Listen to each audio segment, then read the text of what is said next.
Hello everyone, and welcome to Fictional Vortex. So we are back with an interesting series on what if Naruto awakened the Flash bloodline.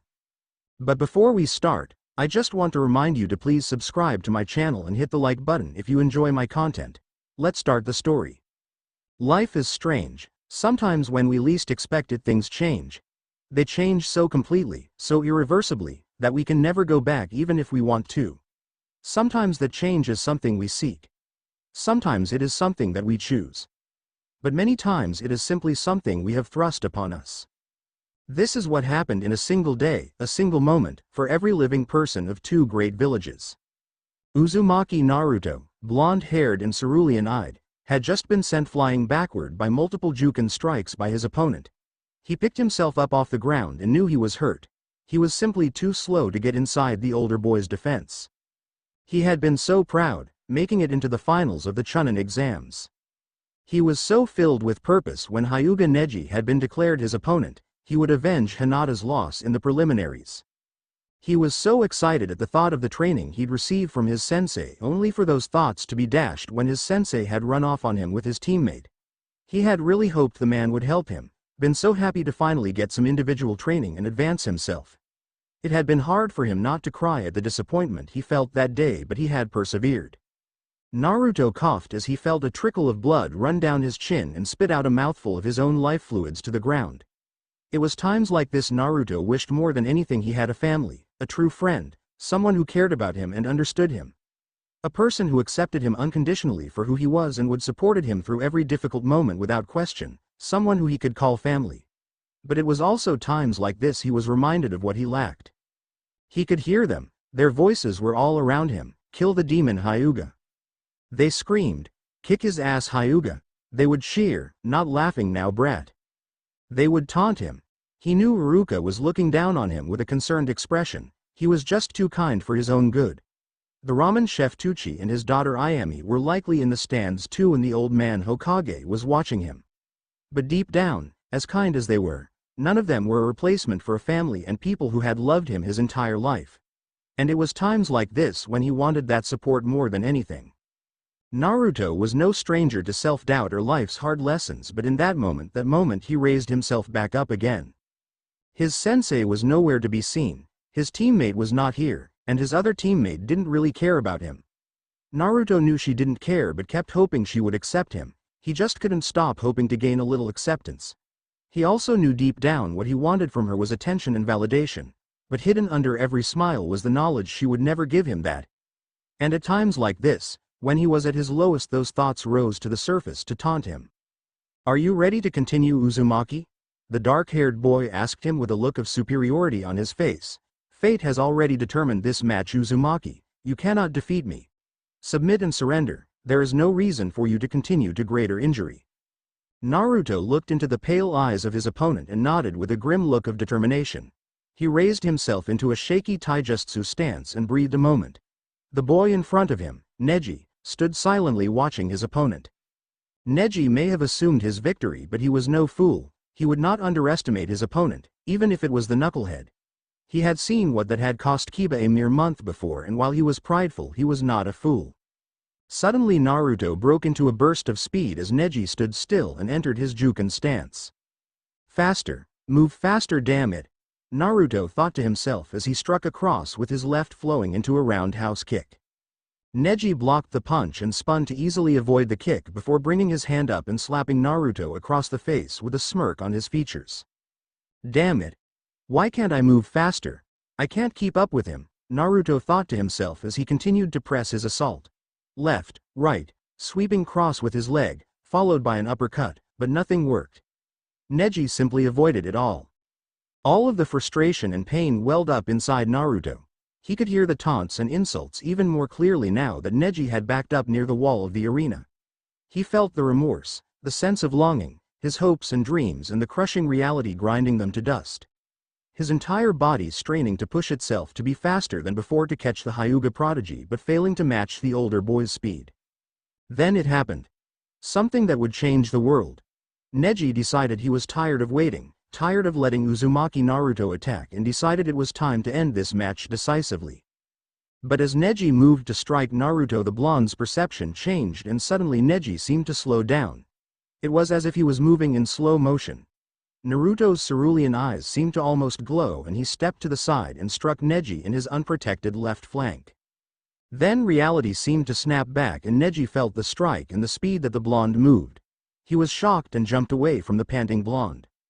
What the hell? Where did that burst of speed come from? Neji thought to himself, certain he had a bruised rib if not broken. No matter, it only shows I need to stop playing and finish this. Naruto felt different, his entire body felt odd. It was as if every nerve was tightened, every muscle renewed and coursing with energy. He felt lighter than ever before, but his mind, it felt open. It was such an odd experience. He was able to perceive so much more around him, and he felt something different, some kind of strange pull or trigger in his mind. He reached for it with his chakra, but before he could experiment he immediately saw Neji closing the distance between them. But again Neji seemed to be moving in slow motion. Naruto stepped to the side and brought his knee into Neji's gut. The pure speed and strength of the blow caught Neji by surprise. He had never seen anyone move so fast before. It was like fighting the legendary Sharingan, but Naruto's eyes remained a piercing blue. Neji couldn't understand what was happening. Fate had decreed he be victorious. What was going on? How was he suddenly losing his match when his opponent had all but been beaten mere moments before? Naruto pressed his advantage this time. He blocked the slow counter and proceeded to slam his fist into Neji's face. The boy had tried to stop the attack but had simply been too slow to do anything. Neji quickly broke away and jumped to gain some distance, but now Naruto wanted to try something new out. With every passing second he could feel a building pressure in his mind. The only thing it would be compared to would be a chambered round in a gun with a hammer being cocked back. And Naruto, being the unpredictable young man he was, couldn't help but pull that trigger. In a single moment everything changed. All anyone saw was a bright flash of yellow light and Neji was nothing more than an indentation in the side of the wall of the arena, and silence reigned throughout the stadium. But if we were to look through the eyes of Uzumaki Naruto we would see so much more. Naruto pictured himself right next to Naruto as he pulled the trigger. Suddenly he felt his entire body squeezed as if through a tight space, and then, as if by some magic, he was there, right next to Neji, right where he had envisioned himself. He punched Neji with a right cross. He pulled the trigger again and was suddenly in front of Neji, where he delivered a vicious knee to his chin before delivering a vicious kick to the stomach, sending Neji into the wall where Naruto was already waiting to deliver several more punches and kicks, each preceded with a pull of the trigger in his mind. Naruto had no clue what he was doing. It just clicked. It felt so natural to him. It was as if everything he knew suddenly made sense. He could sense everything around him. He knew where everyone was. Their individual chakra signatures were like beacons to him. It was like a radar system in his mind. He didn't just feel them, he could almost see them. They were like giant glowing flames with slight distinctions. He knew with a single thought he could appear at any of them the way he had Neji. And as quickly as it happened it ended. Naruto was standing in front of Neji, panting heavily. He was so tired, his entire body felt like it was burning from effort. His muscles were on fire from being squeezed over and over and the amount of force that had been running through them. As he tried to catch his breath his body was hit with the realization. It was exhausted and he nearly collapsed. He couldn't even begin to understand what had happened or what it meant. Naruto merely tried to catch his breath and remained standing. Neji was much worse for wear though. His body was literally indented into the solid rock wall of the arena. He obviously had several broken bones and was mercifully unconscious if his hanging head was any indication. There were bruises already forming on the visible portions of his skin and his breathing was dangerously shallow. Naruto stared at what he had done, trying to process that it had been him who had put the older boy in that condition. The crowd had been shocked into silence.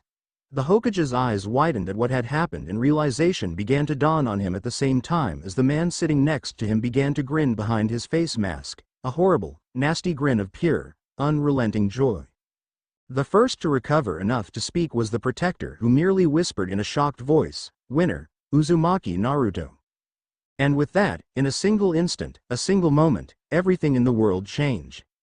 Sarutobi Hiruzen, third Hokage, known throughout the lands as the Professor, sat in shocked silence by what he had just witnessed.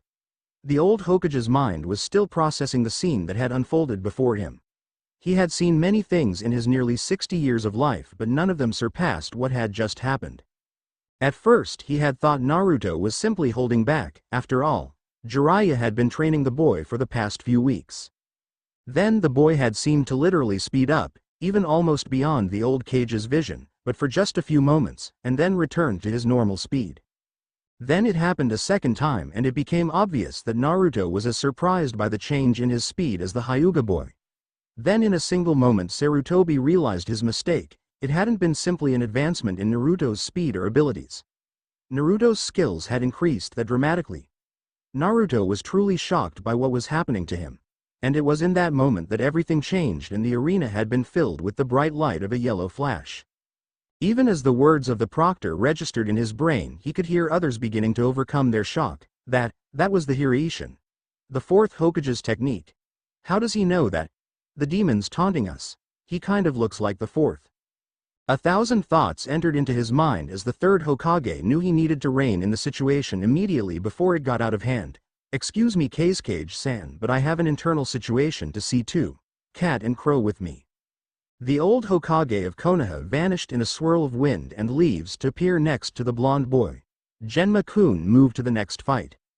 I don't care if sponsors came to view the last Uchiha, he is considered disqualified and you are to move through the list. As Naruto's guardian I am exercising Law 571 Article 12 and taking Naruto for an immediate screening by a medic. I will have him back before his next fight. Cat, I want another 5 teams of Chunin in the stadium immediately to handle any fights which may break out from this situation. Crow, retrieve Jiraiya immediately, tell him the fourth's legacy has been revealed. Hi. The two Anbu responded before vanishing in Shunshuns. The Hokage placed a hand and offered Naruto a gentle smile as the tired boy looked up at him, too exhausted even to speak.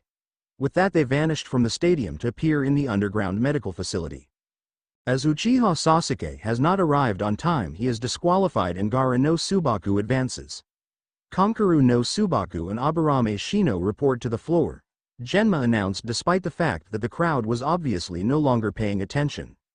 Medical center below the stadium, the old Hokage arrived to find his student already waiting. The white-haired Sannin was leaning against the wall and gave his sensei a nod of greeting. I figured you'd want to see me, sensei. I was watching the entire incident. It was obvious to anyone that Jiraiya was upset. His posture might have appeared relaxed, but there was stress around his eyes and a haunted look to his features as if he was trying to pull himself from the past. Naruto looked up at the white-haired pervert and felt a surge of gratitude for coming to watch his fight. He gave the old ninja a cheesy smile of gratitude. I kicked his ass, Ero Sennin. With a roll of his eyes, the old Sannin smiled slightly but was unable to lose the stiffness in his posture as ruffled Naruto's hair. That you did, Gaki, good job.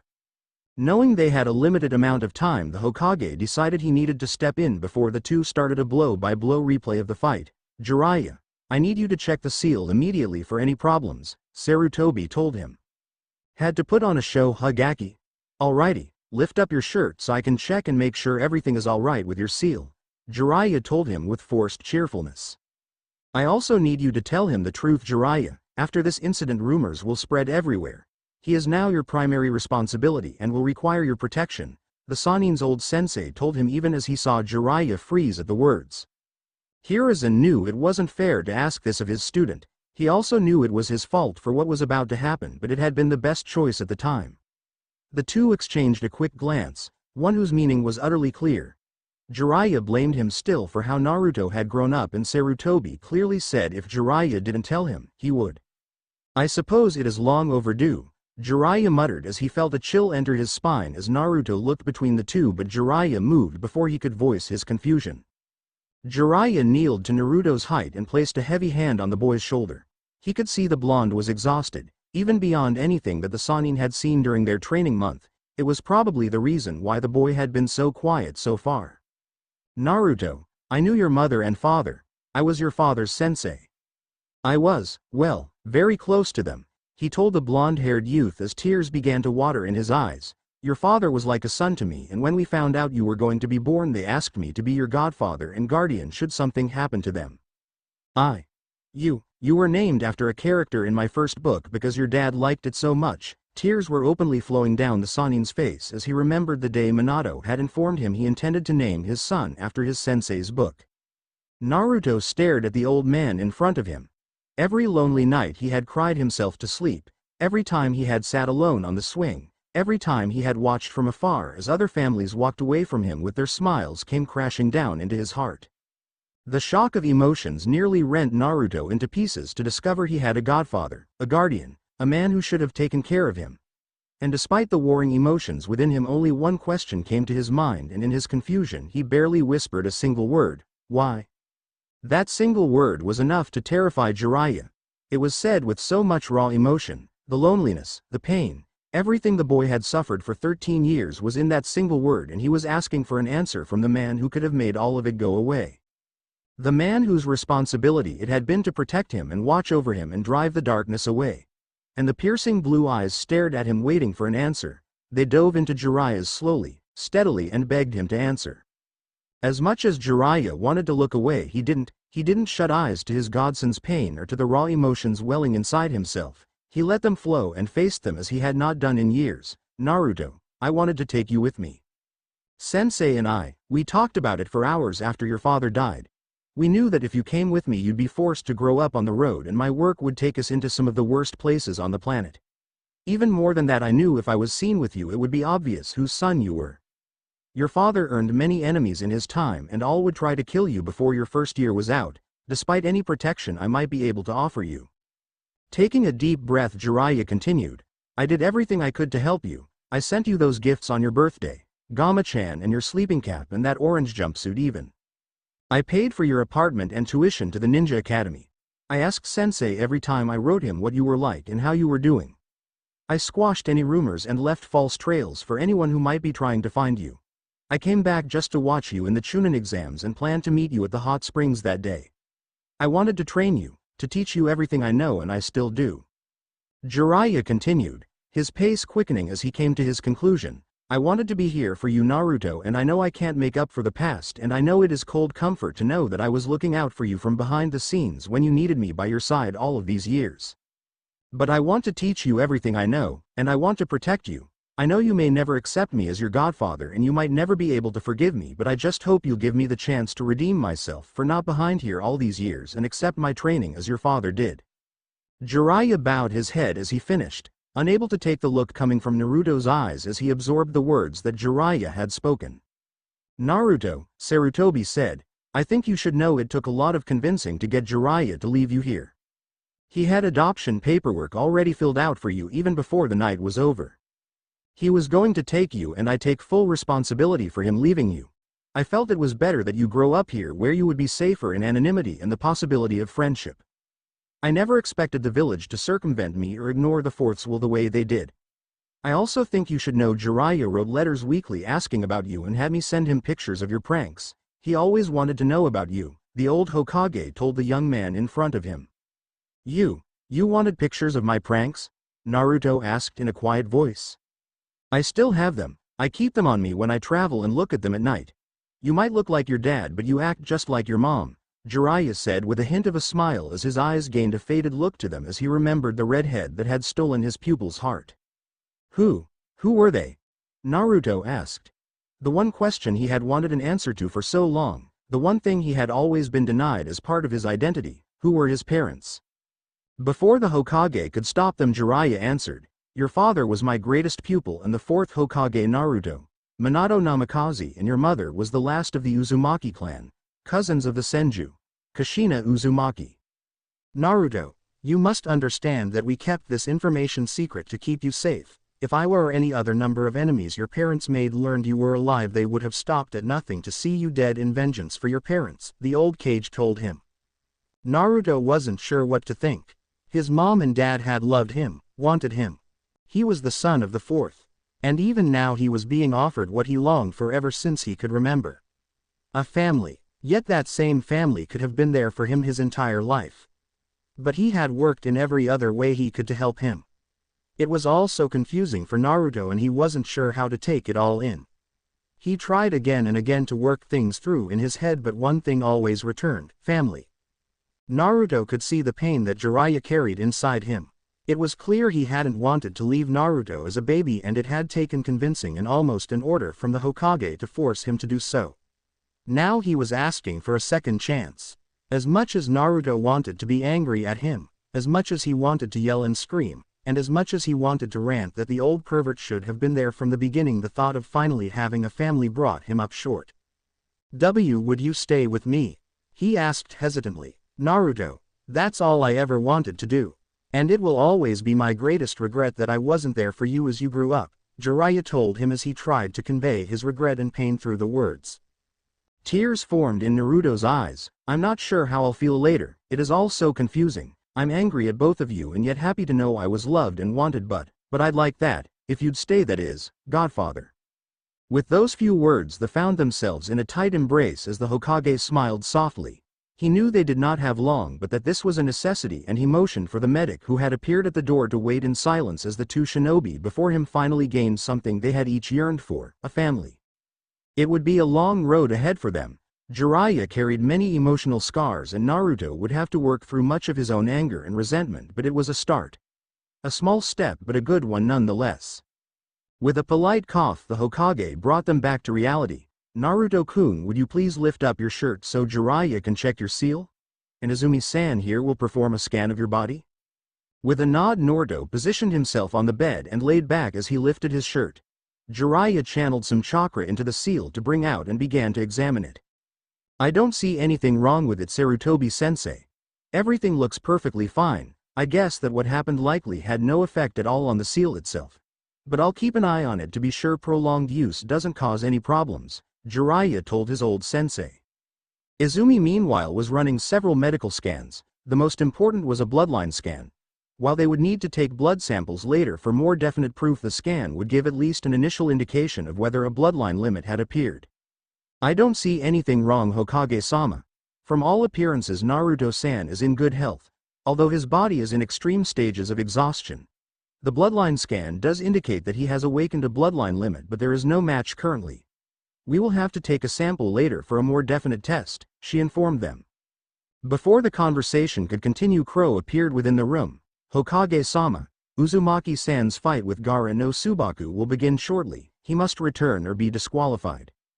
With a nod Jiraiya placed his hand on Naruto's shoulder. I'll take him back up. Kick his ass, Naruto. I know you can do it. Jiraiya looked down into the face of his godson. And simply the knowledge that someone cared for him, that he had a family watching him and cheering for him, sent renewed vigor into the blonde boy. I'll make you proud, Godfather. With a smile the two vanished in a swirl of wind and leaves to appear in the middle of the stadium. And then all hell broke loose. Hiruzen had tried to stop him. He had wanted to stop them. But the look on his student's face when he said he would take Naruto back to the arena was too much for the old man. It was a look of pride and happiness he had not seen on Jiraiya in almost 13 years. And it stalled him just long enough to let Jiraiya and Naruto escape. I suppose it would happen sooner or later, since Jiraiya's going to take over his care and training. Might as well let them have their moment, the old Kage thought to himself before smirking at the thought of the reaction they were going to get and disappearing in wind and leaves to retake his seat to watch the show. The moment the blonde-haired Uzumaki Naruto appeared with the white-haired Sannin, the entire stadium erupted. Despite calming down slightly as Genma pushed the matches along, the thought of their greatest hero's abilities living on was on the forefront of every spectator's mind. Potential clients were imagining the possibilities, shinobi were trying to figure out how he had learned the technique, and civilians weren't sure what to think. That this child, the carrier of the Kyuubi no Yoko, the demon brat, the pariah of Konoha, had used the Hiroshin raised both questions and thoughts of grief and anger among the people of Konoha. The stadium appeared split into factions. Some were calling for his death for taunting them, for stealing their hero's technique. Another group was cheering for him. More than once the name, Namikaze, was shouted. Lastly, there seemed to be thousands cheering for him to repeat his performance with Neji against Gaara. Naruto wasn't sure how to take the thunder from the stadium as the screams and cheers mixed together to form an unintelligible roar, but when he felt Jiraiya's hand on his shoulder give him a firm, comforting squeeze, relief immediately spread through him. I'm not alone, Naruto thought to himself and took a deep breath before and looked up at his godfather and sensei. Kick his ass, Naruto-kun, Jiraiya told him with a big smile. You got it, Godfather. Naruto told him with a grin in response.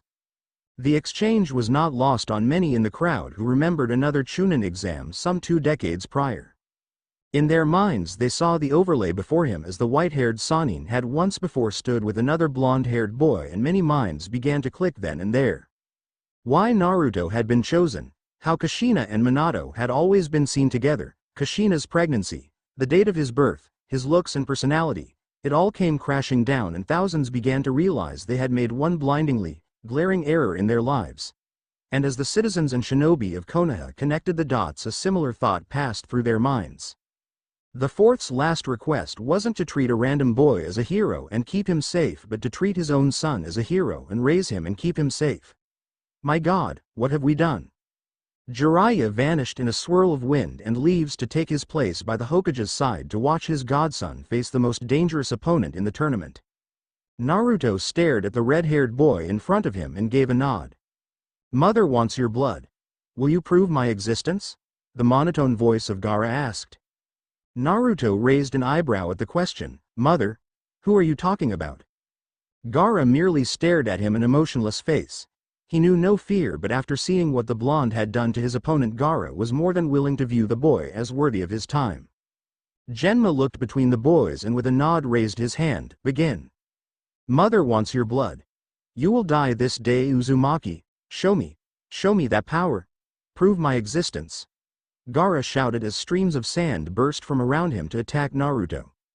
The sand broke into 4 separate strands from the gourd on his back.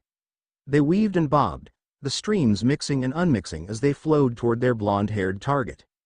Naruto jumped back, avoiding the sand at all costs. With the price of failing to avoid the sand well in his mind, Naruto worked continuously to avoid it. He remembered what happened to Lee and would not be caught so easily. It was such a strange sensation to Naruto. Once again he felt into his mind for the trigger that now was so obvious to his consciousness. But while he wrapped his charka around the trigger, the radar seemed to automatically activate with little to no obvious cost to his reserves. The sand that Gaara was using was infused with his own charka. Because of this, Naruto's new ability allowed him to see the charka moving toward him from no matter the direction. He could easily pinpoint which way they were going from the way the chakra moved within the sand, directing it. It was like watching a puppet's strings being pulled and knowing which way the puppet would move when each string was pulled. As each grain of sand moved in response to the chakra, and Naruto's radar saw it granting him advance warning before the full bulk of the sand moved together. Each grain was acting like a tell for the boy, and no one knew it as he dodged effortlessly through the sand sent before him. Gaara's eyes narrowed at the blonde's movements, trying to figure out how he was avoiding his attacks. He didn't have the Sharingan, so he shouldn't be capable of predicting the movements of his sand, yet it was almost like he could see where the sand was going to be before it got there. As the fight war on Gaara continued to remain motionless and his frustration rose, and he decided to switch tactics. All of a sudden the sand pulled back and massed together to create a massive wave heading toward the blonde. Naruto's new ability would be useless against a widespread attack. Narrowing his eyes, Naruto jumped back and stuck his feet to the wall of the stadium as he jumped over the sand wall. Naruto was breathing hard now. He wasn't sure how much longer he could continue to dodge Gaara's attacks like this. Despite everything, his use of the new abilities were draining on him, and he was still extremely tired from the first fight. He recognized his movements becoming more and more sluggish, and it wouldn't be long before he made a mistake. Knowing his Kage Bushin would prove useless in this fight, Naruto decided to try the same trick that had defeated Neji so easily. He wasn't sure if he was just getting used to it, but the squeezed and compressed feeling on his body did not feel quite so bad this time around. But even still it hurt like hell and left his body feeling like it had just gotten pressed flat by a steamroller. But it was all worth it as he appeared behind his enemy in a flash of yellow light and proceeded to pound Gaara's backside with his fists as quickly as he could. Gaara immediately knew he was in trouble the moment he saw the flash of light, and the blonde before him vanished, followed by the vicious attacks coming to his back and right sides.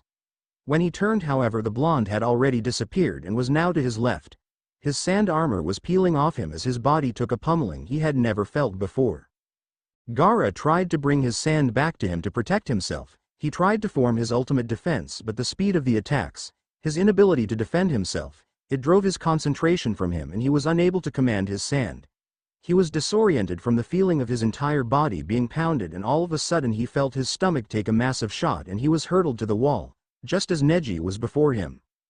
Gaara's head lolled around him, his eyes wide as he let out an ear-piercing scream. He was in pain. For the first time in his life he felt pain.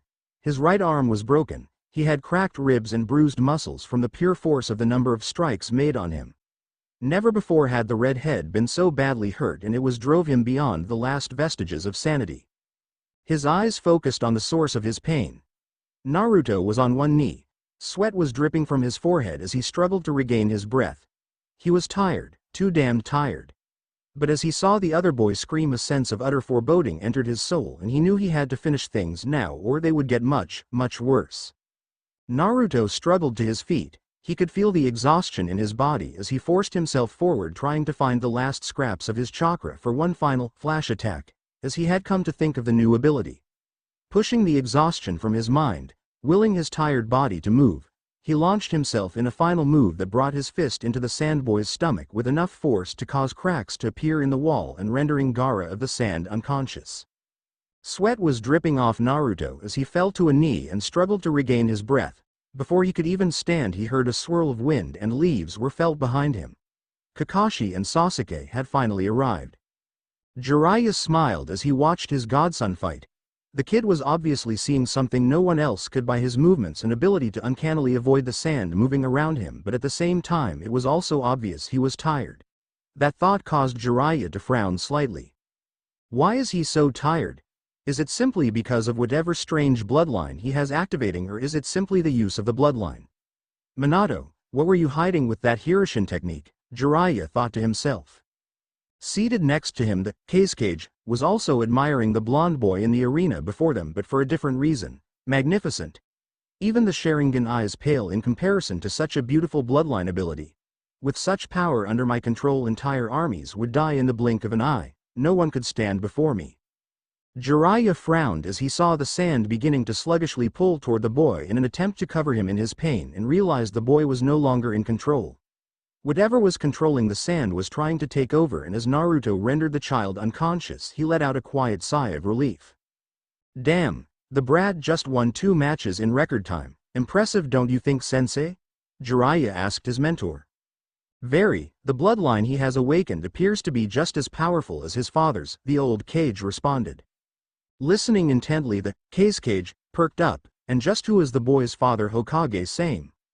Let us not play games, Kazekage-sama. I doubt there is anyone in the stadium who will not put the facts together. He is Naruto Uzumaki Namikaze, the son of Minato Namikaze and heir to the Uzumaki clan, stated Hiruzen while he quietly puffed on his pipe.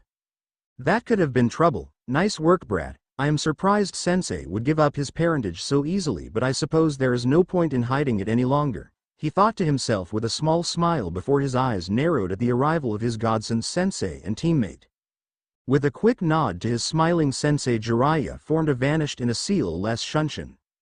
Within the arena, Kakashi was trying to take everything in before looking at Genma. We're not too late, right? Genma sighed. Yes. Sasuke-san is disqualified from participation for not arriving on time. Apparently your tardiness is contagious, Kakashi-san. Sasuke, however, was ignoring both of them as he looked at the opponent Naruto had just defeated, his opponent. Naruto was on his knee, breathing hard as he slowly rose to his feet and began to finally steady his breathing. Naruto was tired beyond belief. He was amazed he could even stand up at this point. He knew he needed a rest before he could fight anyone else. It was such an odd feeling he noted as he looked at his hands. There was hardly a mark on him from the fight, but his entire body felt like it had been crushed by the sand the boy used. Shaking his head, he turned back to the sand shinobi. Naruto looked at Gaara and sighed before placing a hand on the boy's shoulder and pulling him down from the indention he had created in the wall and gently laying him on the ground. Naruto, so, Kakashi began as he began to walk over to his student, only to have Jiraiya appear between them and gave him a cold look before turning hot the blonde and smiling. Nice work there, kid, you really took him down. I don't think your old man would have done better when he was your age, Jiraiya said as he rubbed Naruto's head with one hand and laughed. Naruto smiled tiredly and nodded to his godfather. Something was weird at the end there. His chakra was changed. It was like mine. Jiraiya nodded. I'll take a look while he's in the infirmary, he murmured quietly. Kakashi coughed, finally garnering the attention, and gave a weak eye smile. Hey Naruto, How'd it go? Naruto looked at the sensei who had abandoned him for his teammate. He saw said teammate standing next to his sensei glaring at him, and he just wasn't sure what to say. Part of him wanted to yell, "See Kakashi-sensei. I beat Gaara. Not Sasuke but me." And yet it didn't seem to matter anymore. It just wasn't as important now that he had his godfather in his life. For some reason, knowing that someone wanted to be with him, was standing next to him and was proud of him for no other reason than because it was Naruto who had accomplished the task, it made the praise of anyone else seem less meaningful. The medics arrived and began to take Gaara away for treatment before Naruto finally recognized his sensei and teammate were even there. "Hello Kakashi-sensei," Naruto said with a tired wave as he walked past them toward the stairs to return to the balcony for the contestants. Jiraiya smiled as he placed a hand on his godson's shoulder and walked next to him, placing himself between his godson and Kakashi and Sasuke. "So when do I fight?" Sasuke asked as he glared at the retreating back of his blonde teammate. "You don't," Genma informed him. Sasuke turned his glare to the shinobi before him. "I am here. I am the last Uchiha, and I will fight." Kakashi looked at Sasuke and sighed. "Sasuke-kun, we were late and you were disqualified. I'm sorry but that's just how it is." Kakashi could tell immediately that Sasuke was about to explode and wisely placed a hand over his mouth before giving Genma an eye smile and disappearing with his charge in a puff of smoke. Kakashi and Sasuke reappeared in the stadium, sending Kakashi a death glare, who finally realized he was still covering his student's mouth. "Whoops," he said before removing his glove-covered hand. "How dare you? I was supposed to fight Gaara. You told me I would fight Gaara. You should have seen the fight with Gaara-san," Maeda Guy suddenly said as he appeared next to Kakashi. That statement caused both Kakashi and Sasuke's heads to snap straight to the spandex-wearing Jonin. Taking a deep breath and accepting that he was about to open a can of youth-filled worms, Kakashi asked the question on both of their minds. Guy-san, what do you mean?" It was a most youthful fight. The flames of youth of both Gaara-san and Naruto-san shined as if 1,000 suns were lit in the middle of the arena. Gaara-san's use of his sand was most impressive, but it was useless against Naruto's teleportation ability. It was as if the Yondaime had been reborn among us. He's disappear and reappear right where he needed to be. He acted as if he knew where everything were going before it got there. It was such an amazing vision of youth. Kakashi stared at the spandex-wearing Jonin in shock for a moment before looking past Guy to Asuma Sarutobi, who grinned at the silver-haired man before decided to take pity on him. "I won't lie Kakashi-san, it was pretty incredible to watch. He used something like the Hiraishin. He just vanished in a flash of yellow light and the next thing we see is his opponent flying into the wall. No one could follow him. He was teleporting Kakashi, just like the Yondaime." Kakashi stared at his fellow Jonin trying to process the information he had just received. His student, Naruto Uzumaki, the dead last of the academy and village pariah, had somehow resurrected the technique that had made his sensei famous and allowed him to almost single-handedly defeat an entire enemy shinobi village. "And I told him he needed to work on his chakra control.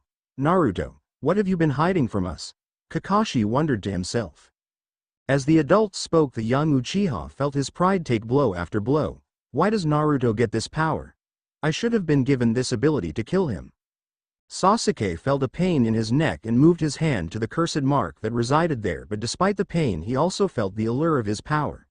It was as if it was reminding him of the time in the forest.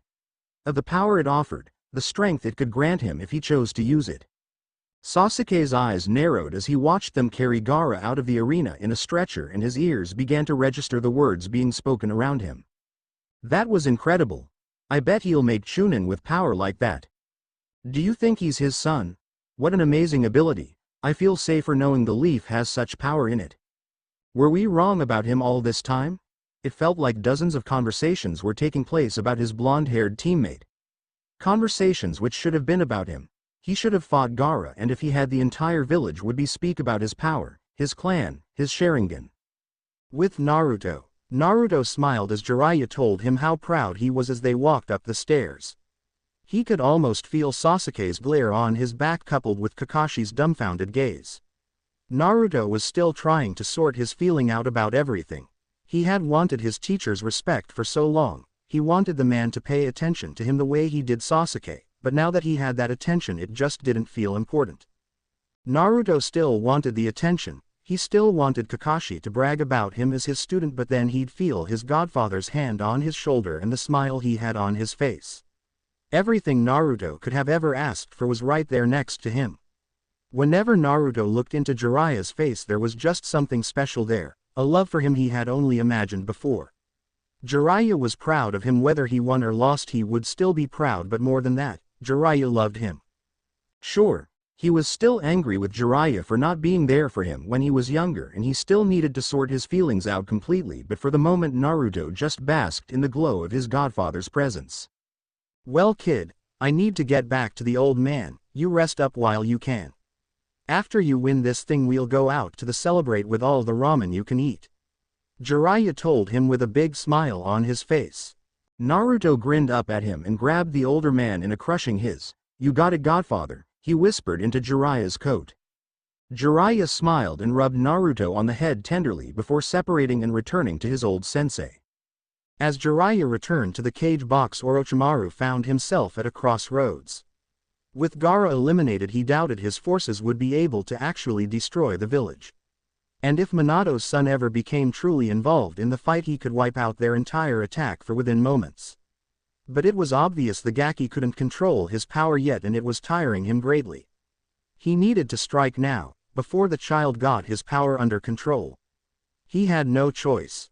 As the stadium buzzed with anticipation of the upcoming final matches, they all noticed hundreds of feathers suddenly drifting down from the sky as a massive explosion rocked the cage box. "Sensei!" Jiraiya yelled as he watched the cage jump from the box toward a nearby rooftop with the Toad Sage hot on his heels.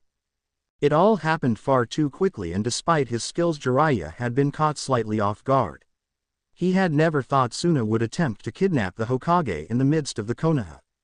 Rather than being focused on protecting his mind had been working much too on the subject of his godson.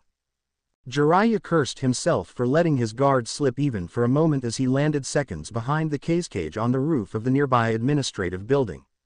Just seconds were the difference between him standing with his sensei and watching a purple barrier raise between him and the now revealed Orochimaru. Now Jiraiya was stuck watching helplessly as his teacher was forced to fight alone against the man who had once been his best friend and teammate. Thousands of thoughts flew through his mind as he studied the purple barrier. Nothing physical could pass through it, and the only way to breach it would be an immensely powerful attack.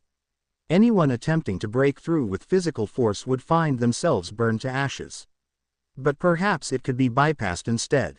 It was then Jiraiya had a thought. It was devious and would place in danger the person he cared for most in the world, but it could work. "Stay here, I'm getting help," he yelled to the nearby Anbu before taking off back into the stadium. The Anbu simply stared at the spot Jiraiya the Toad Sage had been a moment before. The only thought being, who the hell could one of the legendary three need to get help from? With Naruto. When the feathers began to fall, Naruto immediately looked around to see the stadium becoming a battlefield. It was so strange though, almost surreal. His mindscape kept up with every movement of the shinobi around him. He could feel their chakra all around him stretching out, growing fainter as the distance grew. But the strangest thing was watching the chakra that ran through everyone's bodies. The shinobi appeared as small miniature models in a three-dimensional landscape in his mind, overlaid with the world as his eyes saw it. He could tell which shinobi were about to use jutsu and in what direction, and how powerful the attacks were just by glancing at it. It would be beautiful if it wasn't so deadly. Naruto groaned under the stress of his mind as it attempted to process the massive influx of data. He saw every battle, every move, as if they were small models in his mind. Placing a hand on his head, he tried to reconcile what his eyes saw in front of them and what his mind showed him. "Naruto!" Jiraiya called as he landed beside his godson. He could tell Naruto was not entirely there and frowned in concern. As he placed a hand on his shoulder to shake him out of whatever stupor his godson was in before noticing his eyes seemed to glow slightly before dimming. Naruto shook his head and felt slightly dizzy from the experience. His headache began to fade quickly now that he was no longer attempting to process everything but what was in front of him. Looking up at the concerned face of Jiraiya, "Godfather, what's happened?" "We're being attacked and I need your help." "Think you're up to it?" he told him without explanation. Naruto nodded before answering, "Yeah, I just had a bit of a headache from everything." Jiraiya nodded slowly. Remember when his father was first attempting the Hiroshin technique and said something very similar. Putting it to the back of his mind, he placed a hand on his godson and the two vanished in a swirl of leaves before appearing before the barrier. In the short time they had left, Orochimaru had already summoned the first and second Hokages with the dreaded Edo Tensei and was engaging an obviously hard-pressed Hiruzen. Despite his age, the third Hokage showed why he was still revered by holding back his predecessors. It was an impressive battle, but one that was obviously a defensive action and quickly becoming a war of attrition and not in the third's favor. If it was just Orochimaru, Jiraiya was confident that even despite his age the third would have been able to win, but against the summoned and indestructible forms of the first and second there was almost no hope of victory for his teacher. It only served to cement his decision to seek his godson's help. "Old man!" Naruto yelled as he rushed toward the barrier only to be grabbed from behind and yanked back to safety by Jiraiya. "What the hell? We have to help him." Naruto turned an angry glare at his godfather. "And we will, but that barrier would turn you to a pile of ash if you touched it," he told him as Naruto's eyes widened, realizing how close he had come to causing his own death. "Listen, I remember your father once told me he had the ability to take things with him when he teleported. Can you use your bloodline to get inside and get Sensei and bring you both outside the barrier safely?" Naruto stopped for a moment when he realized how important a task this was. He was supposed to rescue the Hokage and bring him to safety. Seeing the grave look on his godfather's face caused Naruto to pause a moment to seriously consider how important this mission was. He was being charged with the rescue of the Hokage. He knew inside he had no choice but to agree. Naruto took a deep breath and felt in his mind for the trigger, and immediately his mind was filled with a 3D model, the surrounding area colored in grays and blues as his bloodline activated. Opening his eyes, he saw the barrier seemed to have no effect on the field, but he also felt his own chakra reserves were terribly low, despite the Kyuubi's work to replenish them. "I believe I can get past the barrier, but I don't know if I have the chakra to get us back out," he told Jiraiya honestly. Nodding, his godfather pressed a pill in his hand. "That's a soldier pill. It will replenish your chakra temporarily. Take it and get the Hokage out of there and to us. I'll be waiting to escort both of you back to a safe location." Naruto nodded as he popped the pill into his mouth and swallowed. Almost immediately he felt his chakra reserves begin to fill and the previous exhaustion lift from his body. With his chakra restored, the blonde turned his attentions to the task at hand and focused on the third, who was currently engaged in a taijutsu battle with the second. Not knowing how he knew, but he aware that he would only get one chance at this and it had to be timed perfectly. He needed an opening to get the third out of the barrier without the first, second, or Orochimaru interfering. Easier said than done. Orochimaru the snake was grinned in anticipation as he watched his former teacher fight for his life against his precious mentors. It was thrilling to know that in mere minutes he would finally obtain his dream of ending the life of his sensei and destroying the village that had spurned his genius. He barely noticed that the buffoon of an ex-teammate had returned, although part of his mind did note the appearance of the Kyuubi brat. Orochimaru shrugged it off. His barrier should be more than enough to hold back both of them despite the appearance of the new bloodline. Confident in his victory, he focused his attention once more on the battle in front of him and savoring every moment of the fall of the third Hokage at his hands. Hiruzen, for a man pushing past 60, he could easily feel every old wound, ache, and pain he had ever experienced. Despite being in impressive shape for his age and reinforcing his body with chakra, Hiruzen knew he wasn't long for this world if something didn't change and quickly. The second was easier to fight than the first. As his former student, he knew his battle forms and attack patterns as well as his own. But together the Senju brothers were simply unstoppable, and his only plan was a delaying action. The second would engage while the first would attack him with a jutsu or ranged weapons, giving the second openings to take advantage of before swapping off and doing it again from a different direction. That they couldn't die and regenerated after his attacks was just icing on the cake that seemed to have his own funeral spelled out on it. But he was not done yet, and he refused to go down without a fight. Narrowing his eyes, he again dodged a number of Mokuton spikes as he backflipped, striking the second in the chin with a kick before throwing a number of shuriken at the first, who easily dodged. "Saru, you'll have to do better than that if you hope to defeat us," the second said. "Your student has done well to hold us off this long at his age, brother," the first spoke. Receiving a nod and a proud glance at the third Hokage, they made to resume their attack only to blink as their opponents suddenly vanished in a flash of yellow light. Hiruzen would later describe that moment as what had to be the most surreal and out-of-body experience he had ever felt. One moment he was contemplating on summoning the Shinigami and the next he saw a flash, felt a pair of hands latch onto him, and he became nothing. He was simply nothing, no feeling of his old body, no aches, no pains, just nothing. And then he felt everything again and found he knew he was no longer trapped inside the barrier. Blinking stupidly and shaking his head, he would later consider the experience as closest to death he had felt before. He heard the cry of rage from Orochimaru as he grinned up at the white hair of his last and most loyal student. "Get the Hokage to a secure location. I'll take my godson, you carry the Hokage, make sure to have medical personnel available on arrival," Jiraiya ordered as he took the bundle that had collapsed next to Hiruzen in his arms. The old Kage only just now realizing what had happened. Naruto had saved him. He leaned against the Anbu who helped him leap away from the building as more troops swarmed the platform waiting for Orochimaru to lower his barrier and launch a counterattack against the traitor. "He got me out, didn't he?" he asked quietly as the last of the newly installed cobwebs finally clearing out.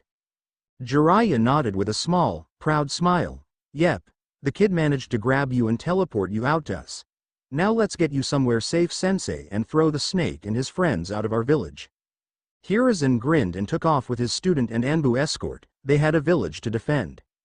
The first thing Naruto's senses recognized was how quiet it was. He could hear loud noises in the distance but he couldn't remember why. His entire body felt like it was ready to fall apart, had he been crushed in a trash compactor at some point. Slowly his short-term memory engaged. He was fighting in the tournament, then met his godfather, and then Naruto's body moved on its own, pain rushing through him as he moved to a sitting position on some kind of cot as one word went through his mind. Invasion. He looked around, his vision clearing with a few blinks, and took stock of his surroundings. He was in some kind of command building. There were Anbu jumping in and out. The aged Hokage was to the side but he did not see Jiraiya-kun, which raised alarms in Naruto's head. Moving despite the protests of his body, Naruto forced himself off the cot and made his way into the room where the Hokage was discussing the counterattack with his Anbu commander. "We've secured the east and south sections and Jiraiya-kun has moved to the north to deal with those snakes, so I want to focus our forces on retaking the western gate quickly before they have a chance to reinforce it," Hiruzen told the Anbu before him.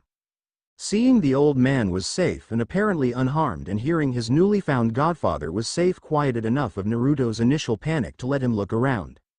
He was in some kind of above-ground bunker. The walls were a dark gray, solid stone with what looked like reinforced iron running throughout them and seals etched in every few feet. The tables and chairs were also made of a dark metal that cast no light. And the light of the room came from several dozen phosphorescent lamps lining the walls and ceiling. Shinobi of every rank moved quickly and with purpose inside the room on their tasks. The Hokage, in his black battle armor, was standing over a large stone table that held a model of the entire village in it with small models depicting various shinobi units and their locations. Naruto watched in wonder as he analyzed and made slight changes to control the tempo of the battle. Next to the Hokage stood an Anbu wearing a fox mask denoting him the Anbu commander. While the village might fear and hate the Kyuubi no Yoko, they had to admit it was the most powerful creature anyone had ever encountered, and because of that it had become tradition among the Anbu that their commander always wore the visage of a fox with 9 red marks on the edges of the white mask. "Hi, Hokage-sama, I also recommend we bring in Anbu units 4, 8, and 14 from the eastern section and move them to the section border here, and here," he said with a motion over a map of the village. Hiruzen nodded and his trusted Anbu moved to carry out the order. "I see you're awake much sooner than we anticipated. How are you feeling, Naruto-kun?" the aged Kage asked. I'm okay. Where's Jiraiya and what can I do?" Naruto asked. Hiruzen smiled grimly as his eyes never left the map of the village before him. He could feel the child's low chakra reserves and knew his body had been stressed beyond its ability. Yet a fierce pride came through the old man as his surrogate grandson, even running on fumes, wanted to help. Like many bloodlines, the body had to be honed to utilize it properly. It never worked that simply activating a bloodline would come without some cost. Even the Sharingan of the Uchiha was worthless when first activated. The Uchiha needed time to adapt to the changes and be capable of processing the information coming from their awakened eyes. That was why the Interceptor Fist style was so important to them. It allowed newly awakened Sharingans to function without the downside of having to retrain their bodies. Hiruzen had a med nin go over Naruto's body when they made to the forward command center. What she found was very interesting. The movement through whatever teleportation that Naruto used caused his body to undergo intense pressure. With time and training, it was likely that the side affect would deteriorate until it vanished completely, but on his young and unprepared body it had caused extreme exhaustion and wear similar to the opening of the first 3 of the 8 inner gates. It also made one other thing clear: his sensei had not been seeing to Naruto's training very well. His body was malnourished and had a distinct lack of muscular development for a shinobi his age. This was a conversation Hiruzen would be having with Kakashi very soon. Hiruzen pushed those thoughts to the back of his mind as he refocused on the map before him. Orochimaru the Sound Four had never heard their leader curse so much or so violently. They had finally shaken off the last of the Anbu, but not without a cost.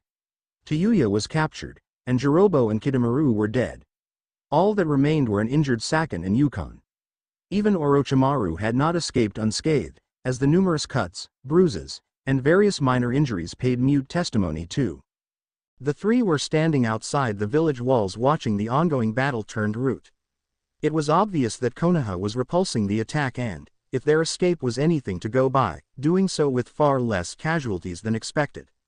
Apparently the loss of the One Tail coupled with the survival and quick retrieval of the Hokage had solidified Konoha's command structure and added confidence to their ranks. "Should we give the signal to withdraw, Orochimaru-sama?" Saken asked quietly.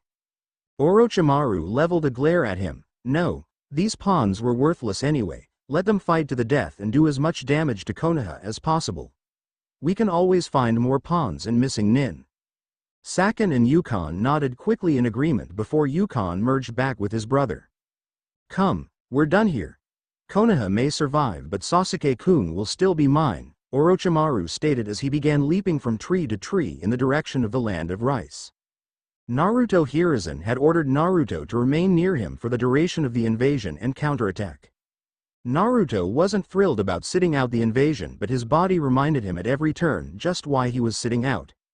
Hiruzen had informed the blonde of both his body's condition and that his bloodline made him a high-priority target for capture.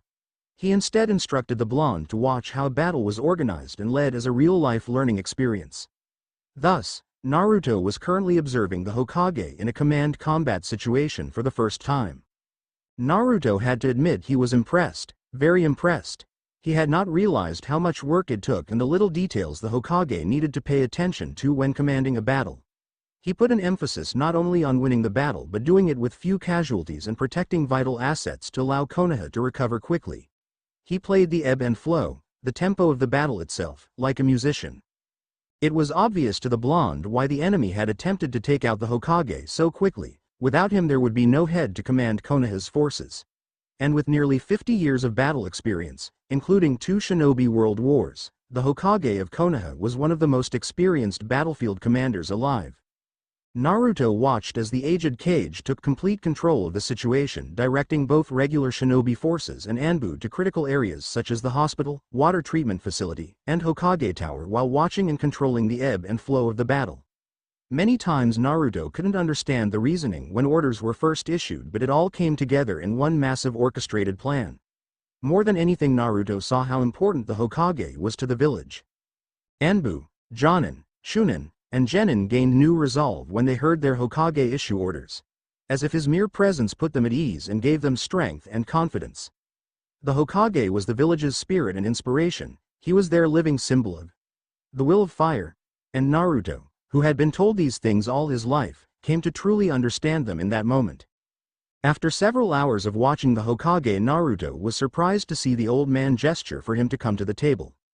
"Naruto-kun, I think you've watched enough from over there. The battle is nearing its completion. Only a few pockets of resistance remain and the rest has already fled or surrendered. I want you to see something very important about being a Hokage," the old man told him.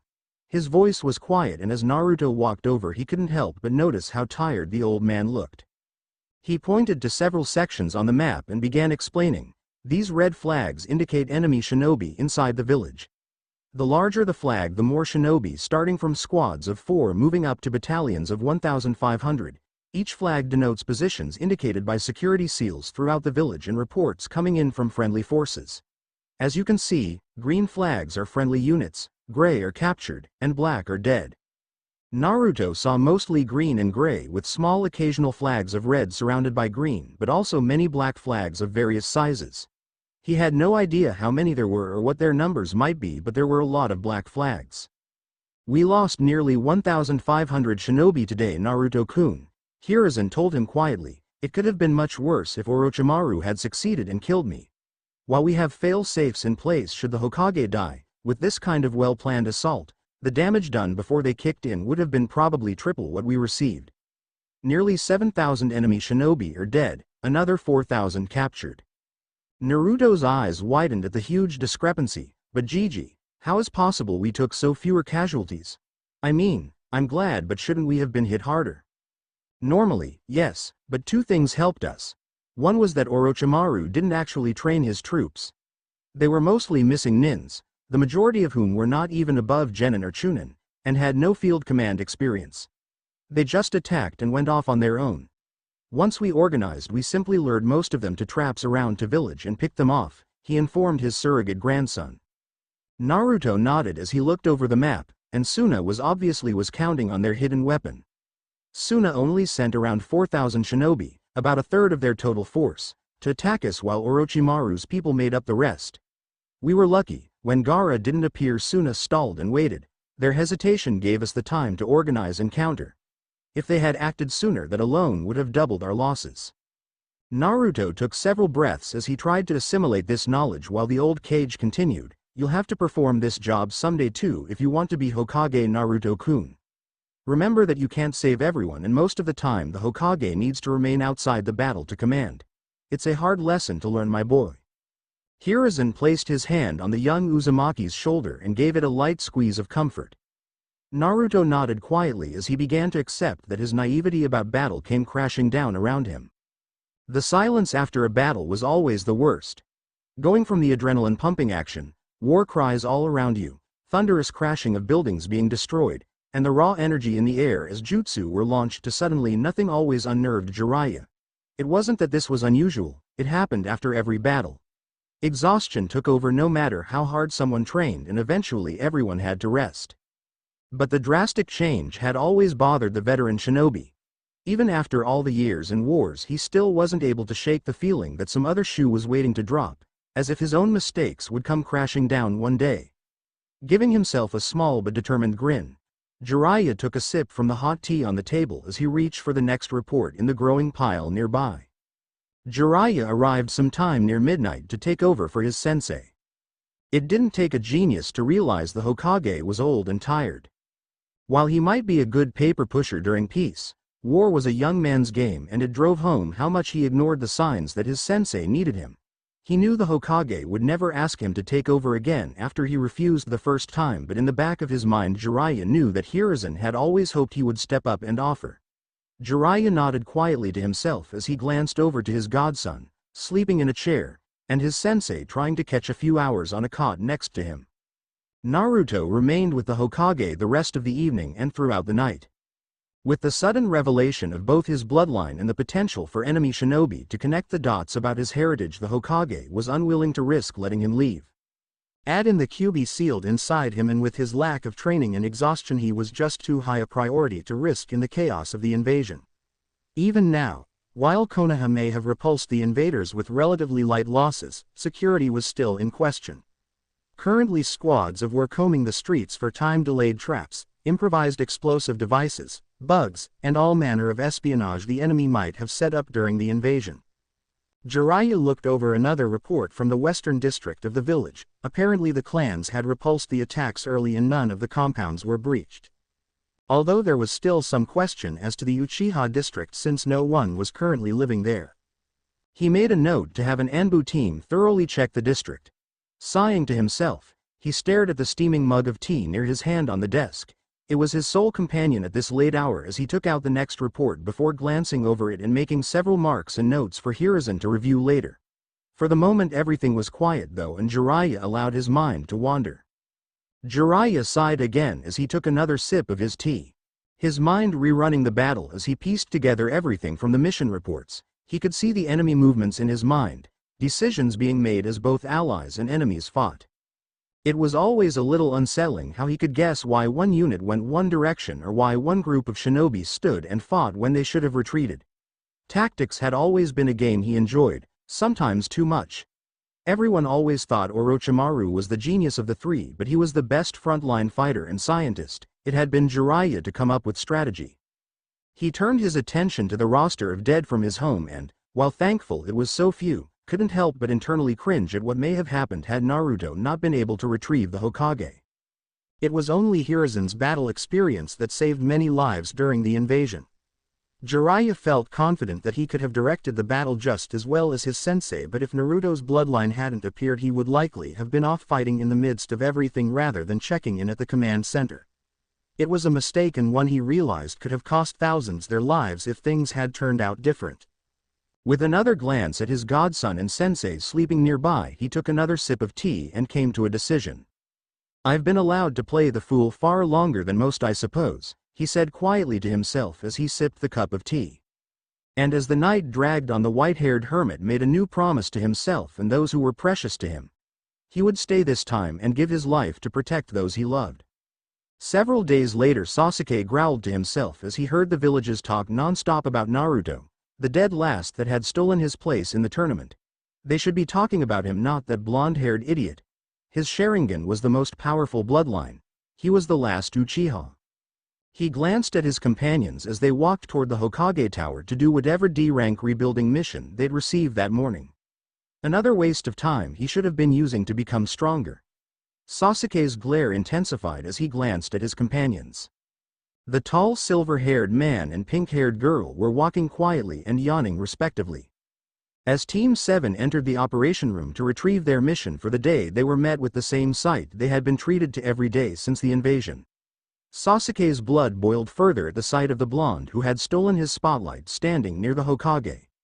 Naruto, not having noticed his old team enter the room, nodded to whatever he was told and created a clone that immediately left, running out a side door. Naruto had remained near Jiraiya after the battle. No one could be sure that spies had not infiltrated the village and hidden themselves among the populace. Since Sasuke spent his time with Kakashi, he was considered safe, but the Hokage had not wanted to place two high-profile targets in the care of a single shinobi, no matter how powerful, so instead chose to grant Jiraiya's request for apprenticeship.